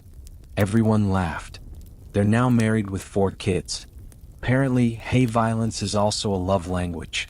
And yet, sometimes the boldest flirting isn't in the words at all. It's in silence. A shared moment beside the bread oven. A warm bowl of soup placed just a little closer to one seat than the others. A candle lit beside a door that usually stays dark. These are the softest signals. The ones no priest can ban and no lord can see. They belong only to you and him. And if he notices, if he responds, it's like a thread being tied between you. Thin, invisible, but real. Some say medieval people didn't fall in love like we do. That love was more transactional, practical, arranged. But you've seen the way people glance at each other in candlelight. You've watched a baker carve a heart into a loaf of bread. You've helped a friend sneak a note into a chicken coop. You've witnessed how silence becomes tension and tension becomes a question. And sometimes that question gets answered. Later that evening, as you lie under a scratchy wool blanket, you think about all the near misses. The almost, the not quite happened. You wonder if he noticed you today. If he heard you almost speak. If he'll be there again tomorrow. Maybe he will. Maybe you'll finally say something. Or maybe not. Because even in a world without texting, emojis, or social media bios, the heart still finds strange, clumsy ways to say, I noticed you. And sometimes that's enough to begin. You sit by the window with your ink-stained fingers and a racing heart. The candle beside you flickers. Not from the wind, it's late and the shutters are closed, but from the sheer tremor in your hand as you dip the quill back into the pot. You've crossed out the last line twice now. First it was too sentimental. Then it was too bold. You reread what you've written so far. It's messy, a little awkward, but somehow very you. You sigh. Crumple the parchment. Start again. Because this isn't just any note. This is a love letter. And in medieval Europe, that means you're either a poet or a criminal. Writing a love letter in this time is like sneaking bread from the bishop's pantry. Technically, no one says it's illegal, but you will be judged. And depending on who finds it, you might even end up on trial. Yes, trial. There are actual court records where handwritten love letters were submitted as evidence of fornication. You might have poured your heart into that letter, describing how his smile reminds you of sunlight on church tiles. But if the wrong person reads it, it becomes Exhibit A. Your Honor, line 3 clearly states, I dream of your hands upon my apron strings. Guilty of something. Still, people wrote them. Of course they did. Because sometimes your feelings get too big for your chest and have nowhere to go but out through your fingers. And because in this world, where there are no private messages, no phone calls, and absolutely no emoji, you write or you say nothing. So you write. Carefully. Secretly.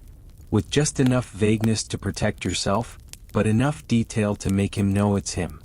Maybe you say, the moonlight reminds me of your silence at the well.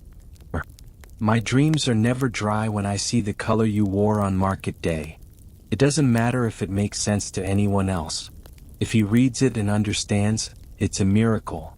Some women even learn to disguise their handwriting. There were guides passed between friends, teaching how to tilt your letters, swap common words for rare Latin ones, or fold parchment in specific shapes that only your intended would recognize. Part love. Part code breaking. A medieval spy ring, fueled by hormones. But it wasn't just about being discreet. It was about survival.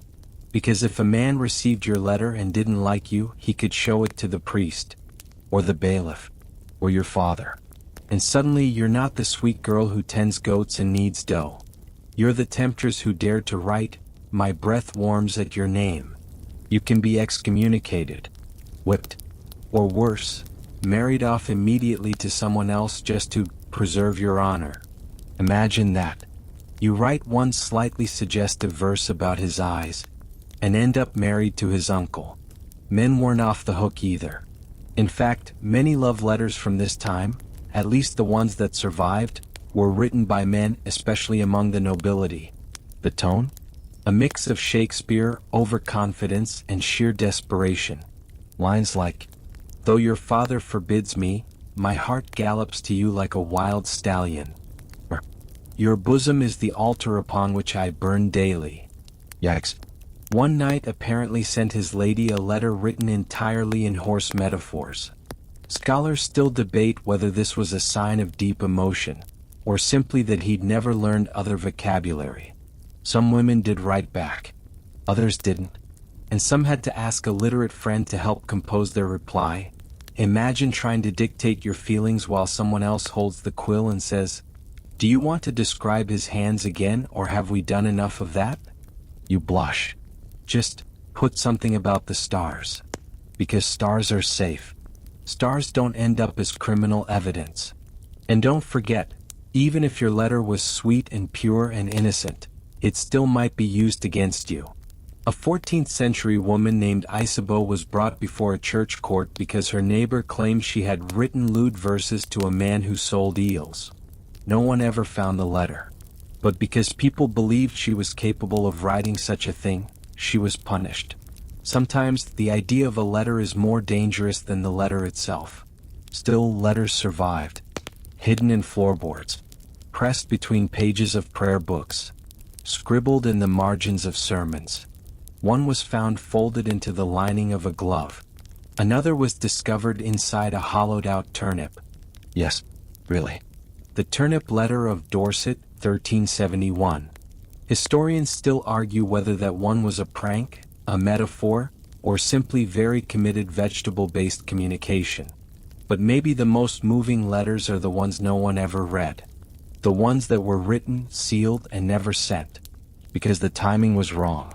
Because he was already promised to someone else. Because you changed your mind. Because you got scared. There's something heartbreaking about a letter that ends with, "If you don't feel the same, please burn this." And we know many were burned. But we also know some were kept. Pressed flat. Tucked away. Read over and over in silence. And then, there were the letters that pretended not to be love letters. Like the one that said, "I hope your aunt's back has improved. The last ointment you used smelled like rosemary.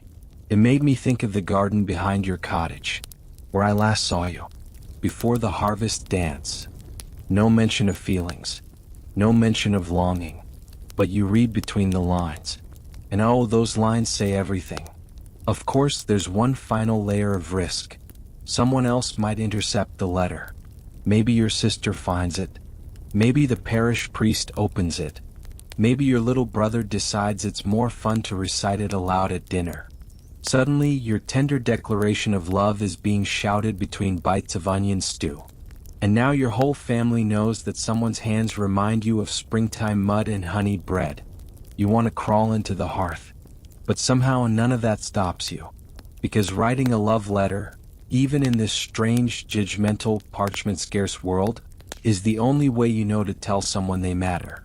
That they live in your head when the candles burn low.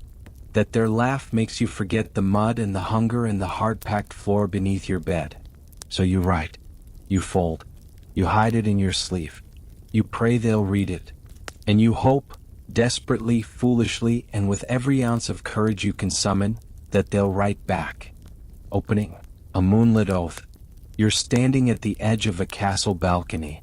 The torches below flicker against the stone walls, casting long shadows across the courtyard where your warhorse paces restlessly. The moon is high. The wind carries with it the soft scent of roses from the garden below. But you don't feel the chill. Your thoughts are elsewhere. A silk ribbon is tied around your wrist, delicate, crimson, scented faintly with lavender. It was hers. She gave it to you just before Vespers, slipping it under your gauntlet with trembling fingers. You didn't speak. You couldn't. Not with a dozen watching eyes. But your eyes met. And that was enough. Tomorrow you ride into battle. But tonight you live inside a chivalric romance. Chivalry, not just honor but longing. You've heard the word chivalry before. It's printed in old stories, whispered in prayers, carved on tombs. But what was it really? In the 12th and 13th centuries, chivalry wasn't just about how to hold a sword or die honorably. It was a full code of life. A knight wasn't just a warrior. He was meant to be devout like a monk, brave like a lion, and tender, yes, tender, like a poet. Tenderness you think doesn't belong in war. But then you remember the way her eyes looked when you knelt. Not to a king but to her. Just for a second. As if you were offering your whole soul on a silver tray. In the age of chivalry, love was a battlefield too. Courtly love. The rules of the impossible game. She was married, of course. That was how it always was in the stories. Fin amour they called it. Refined love. Or, if you prefer, courtly love. A concept that was both scandalous and sacred. You weren't supposed to consummate it. In fact, you were supposed to suffer. Silently. Beautifully. Like a flower wilting under snow. You admired her from afar. Perhaps you wrote her poetry, slipping verses between the pages of a borrowed psalter. Perhaps you composed a song for her and played it beneath her tower, pretending it was for no one at all. You weren't allowed to touch. But you could ache. And ache you did. That ache, legend has it, made you a better knight. The Tournament of Hearts. Do you remember the first tournament you saw? The crash of lances, the scream of horses, the bright-colored banners streaming like fire in the wind. Tournaments weren't just military practice. They were theater. And in this theater, the lady in the gallery was queen. If she dropped her glove, knights scrambled for it like it was a sacred relic. If she smiled at you, you charged 3 times harder. There's a word for this too, amour courtois. You fought for her. You bled for her. You dedicated your victory to her, though she sat beside a husband whose name you never dared to utter. And when you lost, you knelt anyway, offered your dented shield, and prayed she wouldn't turn away. Troubadours and the song of suffering. Sometimes love didn't need armor. Sometimes it came in the form of a dusty traveler with a lute. You might have been one of them, a troubadour weaving love and war into verses that made even the hardest baron sniffle into his beard. Your songs told of Lancelot and Guinevere, Tristan and Isolde, lovers doomed by duty, by fate, by honor. They weren't perfect. That was the point. Perfect love in the chivalric sense wasn't real. It was always just out of reach. And that's what made it powerful. You sang because the world didn't let you scream. When love met the church. Love, of course, was dangerous. The church knew this. Monks frowned upon the poems you recited. Bishops warned against the temptation of the flesh. Marriage was a sacred sacrament, not a passion play. And yet, even within monasteries you'd find carved graffiti, initials entwined, prayers for Sweetheart Marie. Some monks were once knights. They remembered. Love wasn't something you erased. It was something you buried. Carefully. Beneath layers of liturgy and silence. You often prayed before you rode to war. But it wasn't always for victory. Sometimes it was for her safety, her happiness, her forgiveness. You weren't sure what sin you'd committed. But love in those days always came with guilt. The castle courtyard confession. Do you remember that night in the orchard? She met you in secret, hooded, nervous, eyes darting like a sparrow's. You didn't touch. You didn't speak much. But when she handed you a tiny stitched emblem of her house, your hands trembled. Come back alive, she whispered. Not for honor, not for God, but for her. She was your liege in that moment. Higher than any king. More commanding than any sword. You weren't supposed to love like this, but you did. And it made you brave. The romance versus the reality. Let's be honest. Most knights didn't live like Lancelot. They didn't recite poetry. Many couldn't even write their names. And most ladies didn't fall in love with their champions. They were too busy surviving childbirth, estate management, and arranged marriages. But the stories? They mattered. Because in a world soaked in mud, blood, and plague, you needed something beautiful to believe in. Something pure. Even if it was just a fantasy sung by a half-starved bard at a smoky tavern. You needed a story where love conquered death. Even if the real world disagreed. Chivalry's last breath. As the centuries passed, the age of chivalry faded. Gunpowder didn't care about silk ribbons. Cannons had no patience for poetry. The knightly ideal, armor gleaming, heart aching, slowly became a memory. But not for you. Not here. Not in this dream. You still ride beneath the moonlight, her token tied at your wrist. You still hear her voice when the battle cry sounds. You still believe that love is worth fighting for, even if no one else does anymore. Because even in sleep, you are a knight of the old code. Your armor may be heavy, but your heart somehow is still light. The door is barred. The candle's almost burned out. And your heartbeat is louder than your footsteps as you creep through the stone corridor, each step taking you farther from the life you've always known, and closer to the one you dared to dream. In medieval Europe, love wasn't just a feeling. It was a wager. A choice that could cost you your inheritance, your safety, even your soul. Tonight, you're not just someone's daughter. You're someone's beloved. And you're about to risk everything. Because when marriages are arranged like business deals, sometimes the only way to choose your own future is to run. The medieval world did not take kindly to lovers who disobeyed the social order. Elopement, the act of secretly running away to marry without permission, was not romanticized like it is in modern novels. It was dangerous, illicit, and often illegal. Let's start, as we always do, with where you live. It's a small manor tucked in the countryside, maybe in Normandy or Flanders or Yorkshire. Your family isn't royal, but you're part of the landed gentry, which means your marriage has already been discussed, negotiated, maybe even finalized, without your input. You see him at the midsummer feast. He isn't rich, but his hands are strong, his smile sincere, and his gaze lingers just a moment too long across the trestle table. You feel something stir in you, something that isn't duty. But feelings alone won't free you. In this world, love requires logistics. To elope in the 13th or 14th century wasn't just to defy your family. It was to defy the church. Marriage was a sacrament, governed by canon law. While the church technically allowed marriage by mutual consent, meaning a couple could vow themselves to each other privately, it strongly discouraged such unions without witnesses. Why? Because secret marriages made inheritance a legal mess, and more importantly, they undermined parental control, especially over heiresses.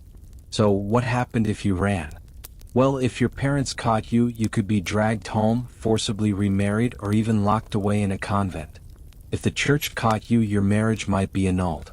If your lover was of a lower class, he could face serious punishment, fines, imprisonment, or worse.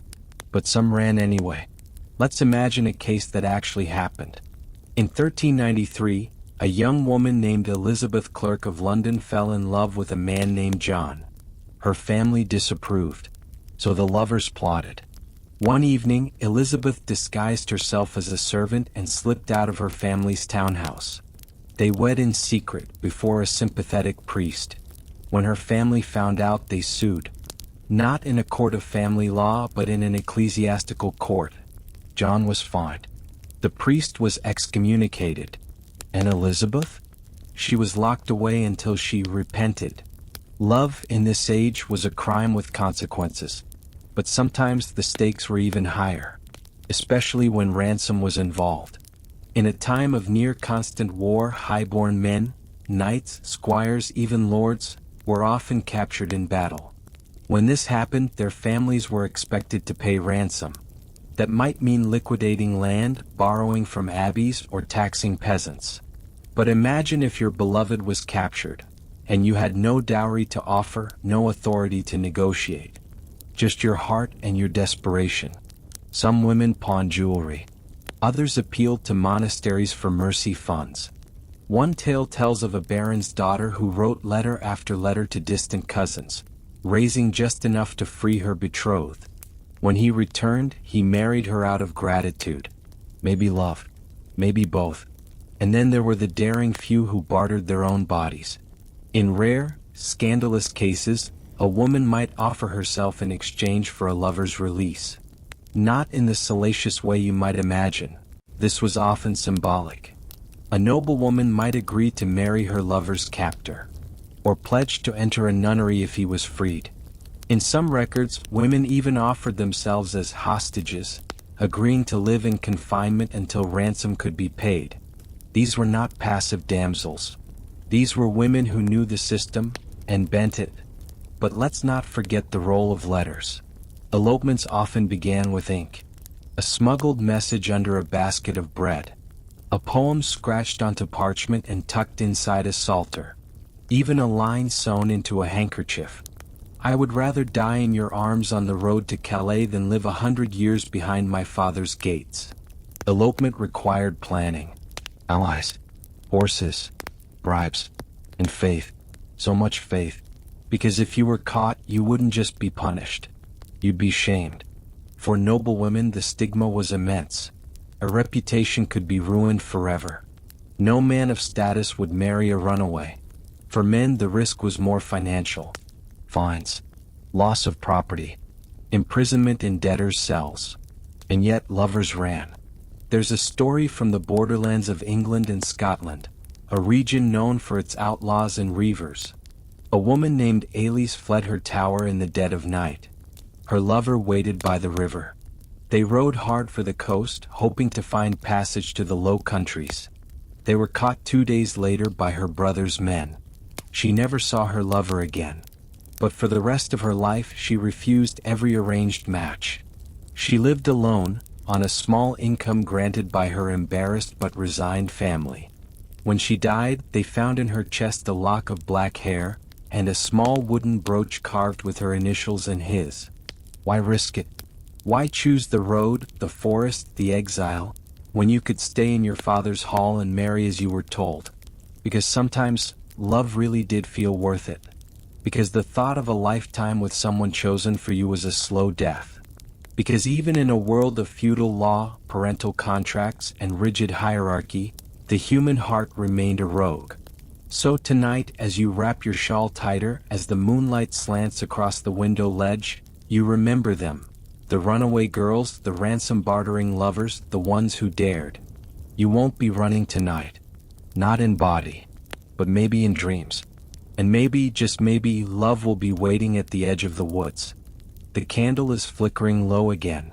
You're tucked beneath your blanket, lulled by the rhythm of your breath and the soft rustling of parchment pages. Tonight's tale begins not with a love letter, nor a noble steed, but with a quiet secret pressing beneath someone's bodice, a rounded belly. And in medieval Europe, that could mean one thing. A wedding was on the way whether anyone liked it or not. Yes, you've heard of shotgun weddings. But long before firearms roared across battlefields, societies had already developed their own version of marriage by necessity, what we'll call, quite fittingly, marriage by belly. A whisper of fabric, a hint of shame. Imagine yourself as a young peasant girl, cheeks still pink from an innocent spring rendezvous in the hayloft. The boy, he might be a fellow villager or perhaps a stable hand from the manor estate, had eyes like morning dew and hands that knew just where to linger. There were no condoms. No birth control pills. No apps tracking your cycle. Only superstition and silence.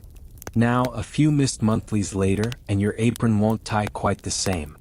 The village midwife gives you a knowing look. Soon so will everyone else. Here's the thing. In much of medieval Europe, pregnancy outside of wedlock was not only frowned upon, it was proof. Proof of sin. Proof of sex. And perhaps proof of coercion. But it was also something more. Legal leverage. The canon law loophole. The church hated fornication, yes, but it also loved order. And what better way to restore order than through matrimony? If a woman could prove she was pregnant by a man's doing, especially if he'd whispered words of love or even implied future marriage, then the church had a solution. Force the marriage. Canon law, from the 12th century onward, was surprisingly protective, at least in theory. A woman who could present credible testimony, her own, a witness, or in some places a growing belly, might argue that the man had made a binding verbal promise to marry her. If that promise was made before they had sex, then it was considered a valid marriage in the eyes of God. And if he tried to run? Local ecclesiastical courts could drag him back and wed him to the girl, belly and all. It wasn't about love. It was about restoring moral balance. And, of course, figuring out who would pay for that baby. Premarital promises, binding like chains. Let's say you're a maid in England around 1300. You and your sweetheart sneak off behind the alehouse and things get heated. You murmur promises, I love you. I'll marry you. You're mine. Weeks pass. Your skirts feel tighter. He avoids your gaze. In many jurisdictions, even a vague promise of marriage paired with consummation could be upheld as a de facto marriage. So you march to the bishop's court. You weep. You testify. Perhaps you have a friend who heard his words. Or maybe your belly speaks for itself. The court compels the man to wed you and voila! What was a clandestine sin becomes a public sacrament. You are, quite literally, saved by the bump. Pregnancy as a legal weapon. Of course, this marriage by belly system wasn't flawless. It could be manipulated. Desperate families might coach daughters to claim paternity. Women could accuse the wrong man. Men could lie to escape. And yet, pregnancy gave women a rare kind of legal leverage in a patriarchal world. For once, her body carried undeniable evidence. It couldn't be brushed away as rumor. It demanded action. Some courts even treated pregnancy as retroactive proof of a marriage's legitimacy. If a couple had secretly wed or simply eloped without a priest, a baby could help convince the courts to recognize the union. After all, better to call it holy matrimony than ongoing fornication. Still, this was not liberation. Women bore the brunt of shame. A visibly pregnant woman without a husband could lose work, status, even her place in her family. That legal leverage came with a cost. Not always happily ever after. Let's not romanticize this. Forced marriages weren't fairy tales. Sometimes the man was a cad, a drunkard, or already betrothed to someone else. Sometimes the woman had no affection left. Sometimes there was violence or abuse. But the law had one clear goal: secure paternity, protect the child's rights, and restore social order.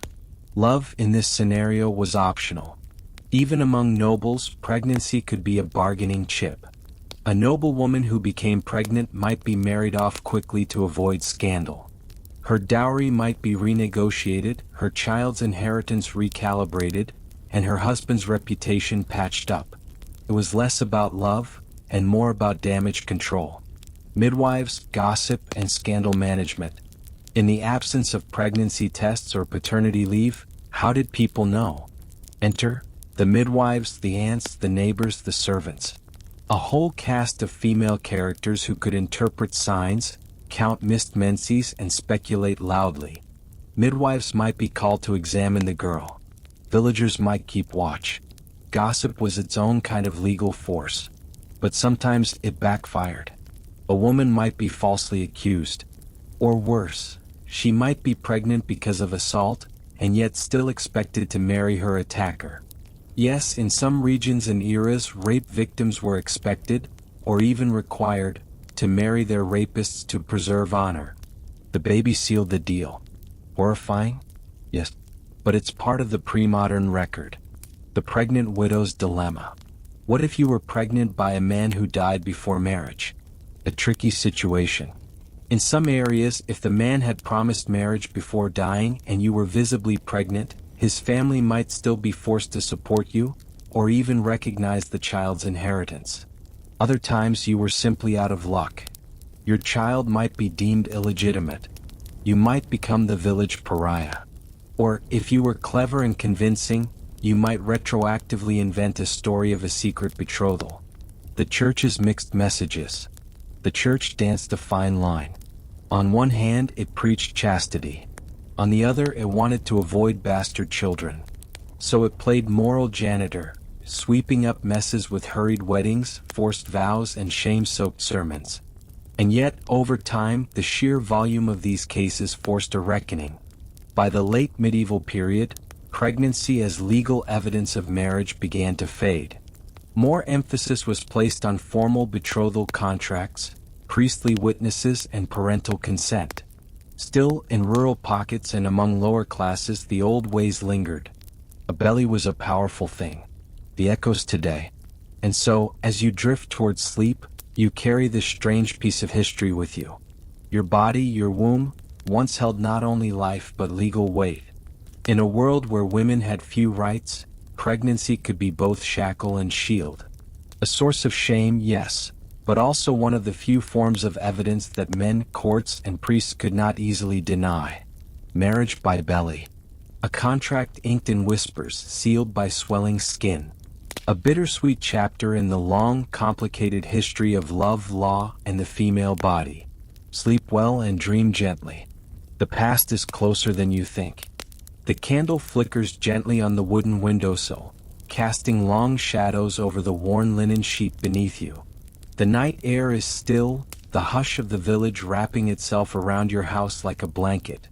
Somewhere in the dark, a barn owl cries once, and then the world settles back into silence. You lie awake, not from discomfort or fear, but from something else entirely.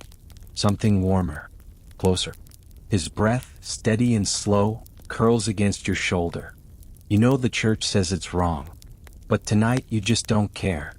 Welcome to the paradox of medieval morality, where bodies, hearts, and laws rarely danced in harmony. If you opened a medieval penitential handbook, the kind priests used to decide the severity of your sins, you'd find premarital sex, fornication, ranked as a sin nearly as grievous as adultery, and just a step above bestiality. That's not a joke. These handbooks were filled with grim little formulas like, if a man fornicates with a maiden, let him fast for 40 days. And if it happened more than once, double it, or triple it. The punishments stacked like firewood, theoretically keeping the flames of lust at bay. The church, officially, had no tolerance for sex outside of marriage. Virginity was ideal. Celibacy was sacred. Even within marriage, sex was to be performed only for the purpose of procreation. Pleasure? That was a dangerous, slippery slope toward hellfire. And yet, the very fact that so many rules existed was a sign of how often those rules were broken. Let's be honest. Despite the sermons, despite the threat of eternal damnation, people had sex. Lots of it. And not just in secret.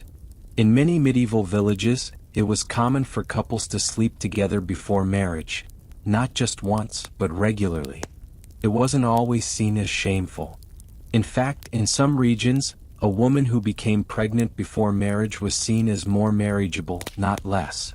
Why? Because she had proven she could bear children. A medieval form of fertility testing, if you will. This wasn't always casual, though. In many cases, it was part of a long-standing tradition of betrothal known as handfasting, an informal but binding agreement between a man and a woman to be married. Once handfasted, it was considered acceptable, at least socially, to live as husband and wife even before a priest blessed the union. In some cases, these unions lasted for years, and the church eventually had to play catch-up, performing retroactive marriages to make children legitimate. You might lie in the hayloft with your beloved, fingers tangled, hearts racing, and know in the quiet of your bones that this is marriage. Even if the priest hasn't said so yet. Pregnancy was a game changer. If you found yourself swelling before the wedding bells rang, there were 3 likely outcomes. 1. You got married quickly, sometimes overnight. 2. You were shamed publicly but still allowed to marry later. 3. Or, in harsher regions, you were punished, fined, whipped, or even imprisoned. But most often, a pregnancy simply accelerated the wedding. The logic was simple. Better a married mother than a scandalous one. Some local customs even encouraged a kind of trial period, in which the couple cohabitated to test compatibility, and if a pregnancy occurred, the marriage was sealed. It was, in a sense, an early form of the modern shotgun wedding, but with more incense and fewer legal documents. Still, for all this tolerance, virginity remained a prized commodity, especially for women. On the wedding night, it was not uncommon for witnesses, yes, actual human witnesses, to wait outside the chamber, ready to inspect the bedsheet for blood. No blood. Accusations might follow. A woman could be rejected, humiliated, or even returned to her family in disgrace. It didn't matter that hymens don't always break, or that some women never bleed.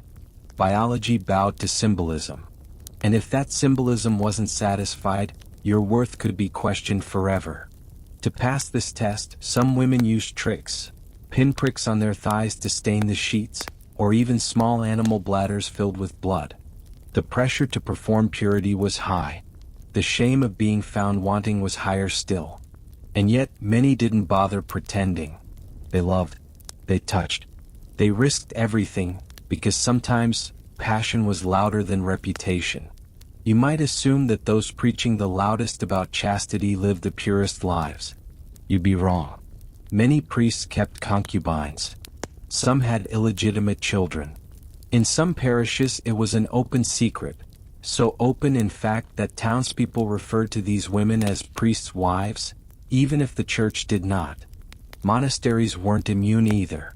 While some monks lived in true celibacy, others did not. Confessionals whispered secrets in both directions. A monk might hear of your sins on Friday and commit the same ones on Saturday. This wasn't mere hypocrisy. It was a sign of how deeply human urges ran, and how even the most pious sometimes bent under their weight. Legally, if you and your lover exchanged vows of present consent, saying, "I take you as my spouse," and then consummated that bond, you were married even if no priest was there. This was known as marriage by words de presenti, and it was considered valid by both church and law. This led to countless cases of, "He promised to marry me, and we slept together," being brought before ecclesiastical courts. If the man admitted it, he was often forced to marry the woman. If he denied it and she had no witnesses, the case might be dismissed. Sometimes, women were told to prove the sexual relationship by showing physical signs, such as pregnancy. Other times, a whispered promise in a dark field was enough to tie two lives together forever.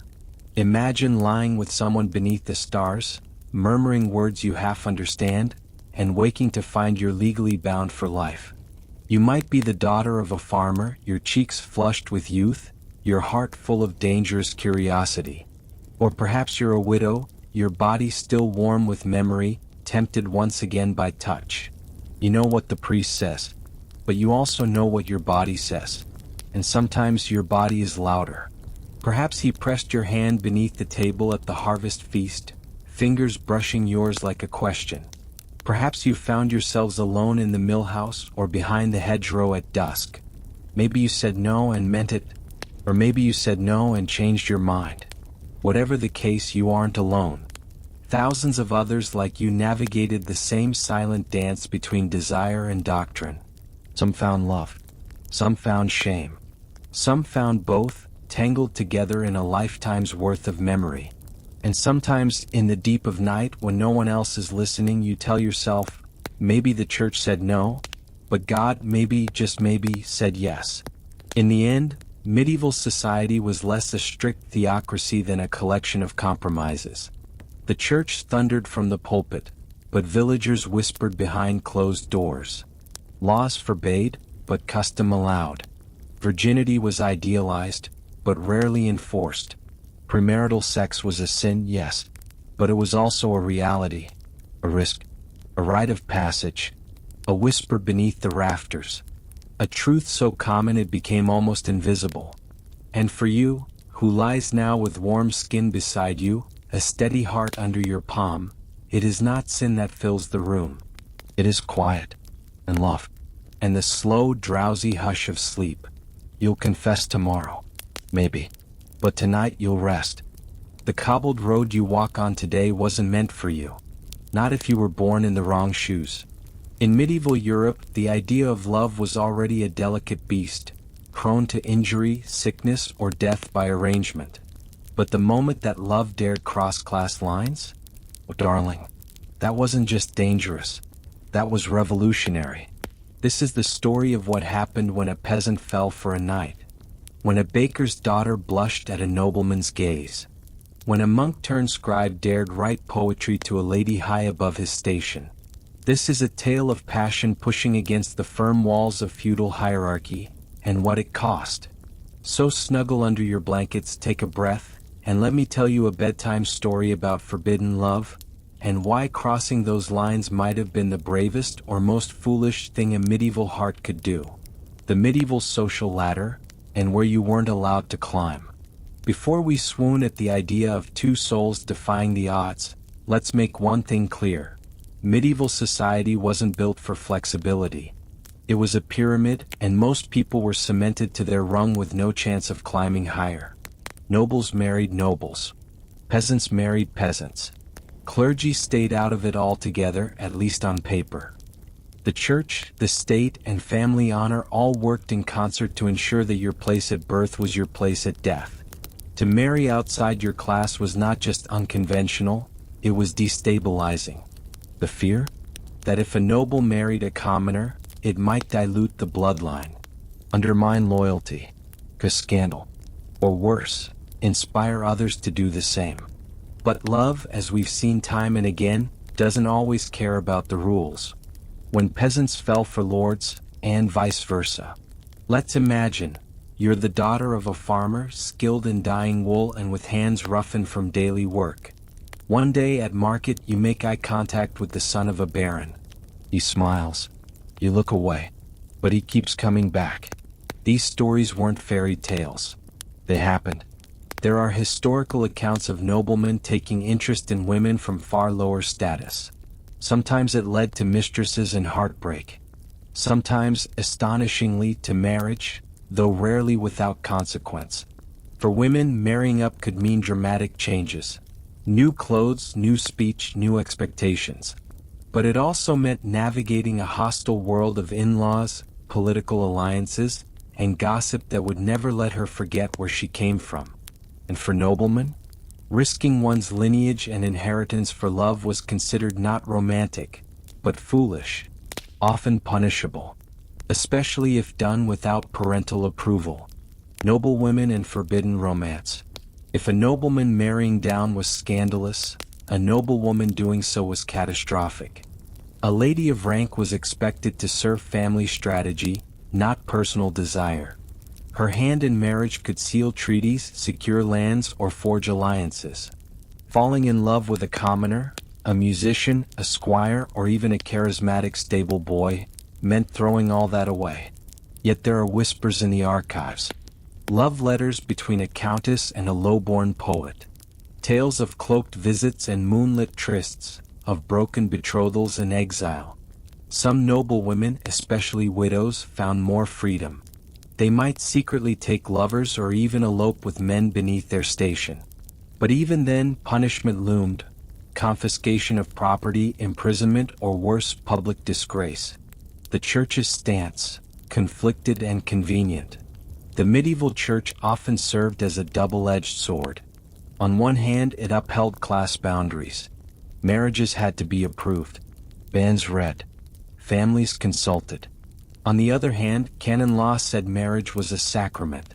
That mutual consent, between man and woman, was the core requirement. Technically, two people could marry in secret even across class, if they spoke the vows and consummated them. This loophole allowed for runaway lovers, elopements, secret unions that were morally valid even if socially explosive. But enforcement was selective. A noble family could have a peasant spouse annulled. A bishop might look the other way, if paid. In the end, justice bent not to love but to power. Cross-class love in literature and legend. Literature gave the heart what real life often could not. From the Arthurian tales of knights pining for unattainable queens, to romances where shepherdesses win the hearts of kings, medieval stories were full of improbable love. These weren't just fantasies, they were safe outlets for longing. A way to explore taboo desires without burning down society. One famous example? The tale of Floris and Blancheflower, a Saracen prince and a Christian maiden who fall in love despite their cultures and classes. Their story survives in multiple languages across Europe, signaling its resonance. Even the ballads sung by wandering minstrels, many of whom were of lower birth, often celebrated love that defied social lines. The audience, listening by firelight, would sigh, perhaps imagining their own secret yearning. Risks and realities. For all the romantic gloss, the risks were severe. A commoner who seduced a noble could be accused of sorcery. A noble who married down might be disinherited. Pregnancy outside marriage across class lines could result in forced cloistering or forced abortions. Some families locked up daughters. Others arranged quick, unequal marriages to save face. Sometimes love triumphed. More often it limped away wounded. But was it brave or was it just naive? In hindsight, we might romanticize the lovers who defied rank. But to their peers, they weren't always heroes. To some, they were disruptors. Fools. To others, they were visionaries. In their choices, we see the human urge to connect across artificial divides. An echo of modern love's challenges, where race, class, religion, and wealth still shape who can love whom. Were these medieval lovers brave? Perhaps. Were they foolish? sometimes painfully so. But their stories remind us that love is rarely logical. And often it's the rule breakers, however bruised, who move the world forward. So tonight, as you drift toward sleep, imagine yourself in a world of strict lines and heavier crowns, where love wasn't just a feeling but a gamble. Would you have dared to love across the divide? Or would you have watched, heart pounding, as they walked away? Sleep well, my rebel-hearted dreamer. The past is full of people just like you. You never thought it would come to this. A simple flirtation, a shared glance in the candlelight, maybe even a secret kiss behind the hedgerows. But now you're standing in the middle of a crowded courtroom, heart pounding like a blacksmith's hammer, listening as a stern-faced cleric reads your love letters aloud in Latin. Love, it turns out, isn't always just hearts and flowers. In medieval Europe, it could be a legal minefield. You've been summoned. Let's begin with this unsettling truth. In medieval times, you could be sued for love. Or rather, for the way you loved, whom you loved, and whether or not that love came with promises, especially the kind that sounded suspiciously like wedding vows. The legal framework of medieval romance rested primarily on canon law, the law of the church. Secular courts handled issues like dowries or inheritance disputes, but when it came to promises of marriage, allegations of fornication, or questions of legitimacy, it was the ecclesiastical courts that held sway. And the church was always watching. I swear I'll marry you. It was romantic. It was reckless. And it was binding. The church recognized verba de presenti, present tense promises of marriage, as the real deal. If a man said to a woman, I take you as my wife, and she replied in kind, congrats, you were now, in the eyes of canon law, legally married. No priest required. No ceremony. No parents involved. Just your words. So if you whispered sweet promises in the hayloft, or under the stars after a midsummer festival, beware. If anyone overheard, or if your lover later turned on you and claimed you'd made a vow, the court could enforce it. Or worse, punish you for breaking it. Love letters on trial. Evidence was everything. In a world with no texting, no receipts, and no emails, love letters were precious and perilous. A poetic confession could double as an admission of fornication. A romantic metaphor might be twisted into evidence of consummation. And if your letter included language suggesting a future together, I shall never wed another, only you, you might find yourself married in the eyes of the court, whether you meant it or not. Some clever lovers learned to write in code. Others used messengers who could not read.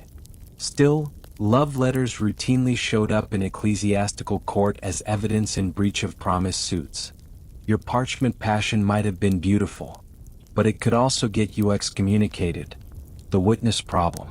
Say your ex-lover claims you made a marriage promise. You deny it. Now what?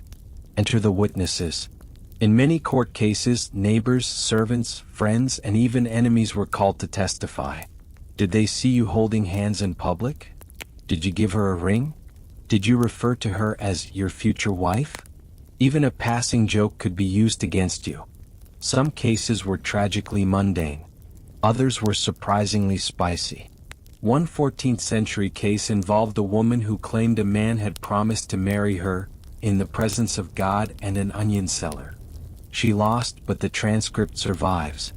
In short, medieval romance was public business. Breach of promise. When hearts sue hearts.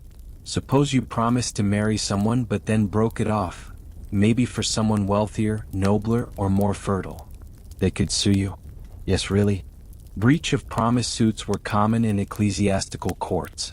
Plaintiffs demanded the marriage be enforced, or failing that, monetary compensation or penance. Some even won.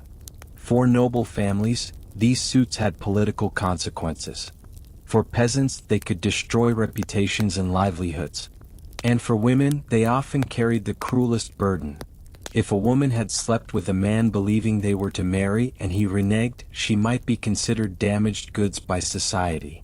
Sex and legal consequences. Sex before marriage wasn't just a sin, it was a legal risk. If a woman became pregnant outside of wedlock, the man might be forced to marry her, especially if she could prove they had made a verbal contract of marriage beforehand. This made pregnancy a powerful form of legal leverage. It also created tension between church law and social pressure. A nobleman might seduce a maid, swear he'd marry her, then disappear into the mist. If she had evidence or witnesses, he could find himself forcibly wed. She had nothing? She might be shamed, fined, or worse. Sometimes even priests found themselves tangled in these legal love traps. There are surviving records of clergymen being sued for breach of promise, usually involving housekeepers or local girls they weren't supposed to be involved with in the first place. Adultery in the courts. And then there was adultery. Cheating on your spouse was not just a sin but a chargeable offense. Spouses could sue each other for infidelity. Lovers could be dragged before the bishop. In some cases, adulterers were forced to perform public penance, barefoot in their shifts before the entire village. In other cases, a guilty party might be whipped, fined, or imprisoned. But enforcement was inconsistent. Powerful nobles often escaped consequences. Poor peasants bore the brunt. Women, as usual, were punished more harshly than men. Legitimacy and inheritance. Children born outside of recognized marriages faced a legal limbo. They were often barred from inheriting land or titles unless their parents later married or received papal dispensation. This gave church courts extraordinary power over lineage. And it meant that love, or sex, that occurred without a proper, legal marriage could affect generations to come. In noble families, this could result in dynastic wars. In peasant families, it meant loss of property and social standing. The stakes of love were never just emotional. They were political, economic, and eternal. Annulment, the medieval breakup. So what if you changed your mind? Getting out of a medieval marriage wasn't easy, but it was possible. Annulments were granted under specific circumstances. Non-consummation, coercion, pre-existing marriage, or being too closely related. Some clever or desperate lovers tried to manipulate the system. One famous case involved a noblewoman who claimed her husband was impotent. The court required him to prove otherwise in public. It didn't end well. Other annulments were more tragic. Couples forced to separate after years of marriage because someone discovered a distant familial connection. The church took consanguinity seriously. Even love that had bloomed and matured could be uprooted by a single legal ruling. Love is a legal battlefield. In modern times, we talk about the court of love as a metaphor. But in medieval Europe, it was literal. Falling in love wasn't just risky for your heart. It could cost you your reputation, your property, your freedom, even your soul. So the next time you hear a medieval love song or read a courtly romance, remember, behind the verses and veils, behind the secret letters and longing stares, there might have been a court case. Or a witness. Or a clerk taking notes for the bishop. Love may have been divine. But in the medieval world, it was also dangerously legal. Would you still dare to fall in love? So, you found yourself in a medieval romance. Perhaps you were betrothed in infancy. Perhaps you fell in love under the frescoed arches of a cloistered garden, traded glances at the fair, or were locked into marriage by your father's shrewd calculations. One way or another, you are in it now, a medieval relationship. But here's the question no troubadour ever sang about: how does it end? In the modern world, breakups happen via text, coffee shop conversations, or long, painful silences. But in the Middle Ages, breaking up was no simple matter. Love, in medieval Europe, was not just a private emotion. It was a legal, religious, and deeply communal concern. Whether it was the end of a courtship, a failed betrothal, or a full-fledged marriage falling apart, ending a relationship often required more than just a broken heart. It might require a bishop, a courtroom, or even a trial by ordeal. You can't just leave. Let's start with something obvious to us but deeply foreign to the medieval mindset: the idea that you can just walk away. If you were married, especially as a woman, the concept of leaving was practically non-existent. The church taught that marriage was indissoluble, a bond forged by God, not by human hands. Divorce in the modern sense didn't exist. At best, you could hope for an annulment, which wasn't so much a declaration that your marriage had ended, but a claim that it had never truly existed in the first place. Even if you weren't married, disengaging from a betrothal, a formal promise to marry, could still carry legal consequences. If you had exchanged vows, even privately, a court might consider you spiritually bound. Break a betrothal without cause and you could be sued, not just by your former partner but by their family. So what were your options when love soured in the Middle Ages? Annulments, the holy loophole. Let's say you're stuck in a loveless marriage. You can't file for divorce, but maybe, just maybe, you can convince the church that your marriage never counted in the first place. Annulments were one of the few exits available, and they hinged on proving that some condition made your marriage invalid from the start. Common grounds included consanguinity, you were too closely related; impotence, your spouse couldn't perform their marital duties; pre-contract, one of you was already promised to someone else; coercion, you were forced into the marriage. But these weren't easy to prove. You needed witnesses, documentation, and, ideally, powerful friends. And even then, the process could take years. The church was deeply wary of setting a precedent that allowed love to be temporary. Public courtship trials. In some regions, especially in parts of Italy and France, a broken engagement could lead to a formal court case. These weren't just private matters, they were public spectacles.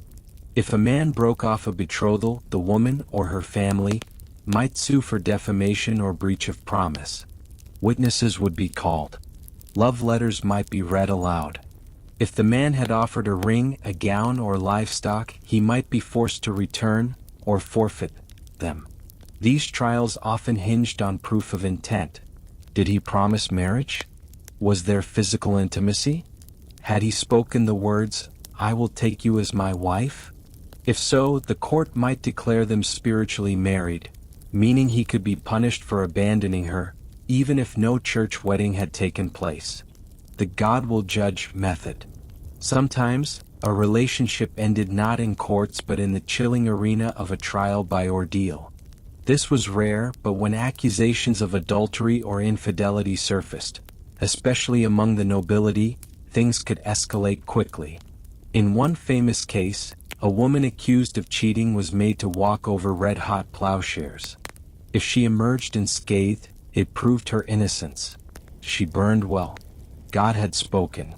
In another, a man accused of abandoning his wife without cause was subjected to a battle of proof. Not always a physical duel, but sometimes a symbolic one. The woman might swear a public oath before witnesses. If he could not refute it with equal solemnity, her word stood. This was not just a contest of strength or strategy, it was an invocation of divine judgment. The idea was that God would not let the guilty win. Desertion and disappearance. What if someone simply vanished? It wasn't uncommon for husbands, especially those of the lower or military classes, to disappear. Whether they died in war, went on pilgrimage, or simply ran away, the result was the same: an abandoned wife. Church law made some allowances. If a spouse was missing for 7 years, the other could remarry. But this carried risk. If the absent spouse returned, which did happen, the new marriage could be annulled, and the returned partner had every right to reclaim their place and property. Death was the cleanest break. Morbid as it sounds, death was the only universally accepted way to end a medieval marriage. Once one partner died, the survivor was free to remarry. And many did. Second and third marriages were common, especially among the wealthy.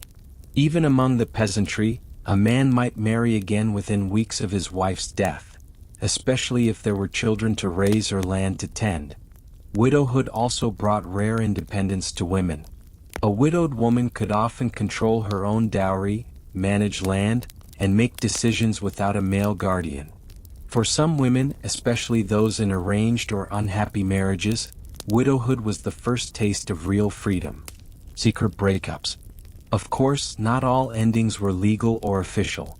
Many relationships simply faded. Among the lower classes, informal unions were common, and when love ended, people quietly went their separate ways. There might be gossip or social consequences, but no one was dragged before a bishop. Even among the literate and elite, coded letters and poetry hint at lovers who drifted apart, who were silenced by scandal, or whose unions simply grew cold. One 14th-century letter, written by a young woman to her former lover, reads, "You swore your soul was mine, and now you are gone. I keep the key, but the door has vanished. Pain, heartbreak, longing, these are not new. But the medieval world had a way of turning them into law, spectacle, or divine theater. Love was never simple. So, how did medieval love end? Sometimes in fire, sometimes in ink, sometimes in front of a bishop, and sometimes alone in the dark. It might end in annulment, exile, shame, or a quiet truce. It might linger as a ballad sung by a heartbroken bard. Or it might be erased entirely as if it had never existed. But one thing was certain. Love in the Middle Ages was not yours alone. It belonged to God, to the church, to your family, to the village. And breaking it wasn't easy. In some ways, the most romantic promise was not, "I will love you forever." It was, "If you try to leave, we'll need a canon lawyer and maybe a miracle. So the next time you sigh over a breakup text or cry over a ghosted date, take heart. At least no one's asking you to prove your heartbreak by walking barefoot over burning iron." Medieval love didn't always end with a kiss, or even a door slammed shut. Sometimes it ended with a church decree. Sometimes with a public trial. And sometimes only with death. And now you lie back. Not on a rush-stuffed mattress in your drafty stone cottage, nor on a straw pallet behind your master's forge, nor even in the down-feathered bed of a noble estate, but wherever you are now, in the gentle quiet of this very moment. You breathe in. The candlelight flickers low. The village bell does not toll. You've traveled so far, haven't you? From your first betrothal deal, signed before you could even chew bread, to that awkward eye contact behind the ale stall at the fair. From whispered vows beneath stained glass saints, to muddy runaways and goose feather letters tucked inside saddlebags. Through flirtations involving chickens, dowries involving pigs, and promises involving far more than you knew how to give. You have fallen in love in a time when the idea of love was both sacred and suspicious. You've flirted with danger, and probably with a squire or two. You've held your breath as the priest read your banns. You've rolled your eyes at the matchmaking monk.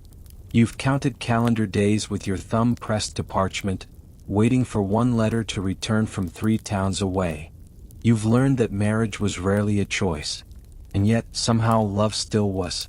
Because love, as it turns out, didn't ask for the bishop's permission. It didn't always knock politely on your cottage door. Sometimes it galloped past in armor, barely pausing to smile. Sometimes it snuck in through the market smoke, with hands stained by flour and soil. Sometimes it showed up as a chicken. A literal clucking chicken. And sometimes, just sometimes, it was enough to hold someone's gaze for 3 stolen seconds before a priest's shadow made you look away. You've lived this medieval story not as a noble or a peasant, not as male or female, but as you, an ordinary person trying to love in a world where the rules were anything but simple. A world where your heart wasn't the only thing that needed permission. Where kissing behind the barn could mean wedding bells, or a church tribunal. Where "I love you" might be whispered, or carved into a spoon. You've seen that not all endings came with happily ever after. Some came with arranged marriages. Some came with priestly scoldings. Some with heartbreaks delivered on horseback. But no matter the outcome, whether your love ended in scandal or ceremony, tears or torchlight, you now know, it mattered. Even here, in a time that didn't always make room for romance. Because love, your love, left footprints. In mud, in parchment, in memory. And now it leaves them here too. In your quiet, drowsy mind. So let the church bells grow faint in the distance. Let the candles' smoke curl like a lover's parting breath. Let the echoes of medieval music fade beneath your blanket. You are no longer standing in the marketplace. You're not chasing your lover through the woods. You're not nervously holding a blood-stained sheet for the village to see. You are safe now. You are warm. You are loved. History is asleep beside you. And you, sweet listener, are ready to follow. Close your eyes.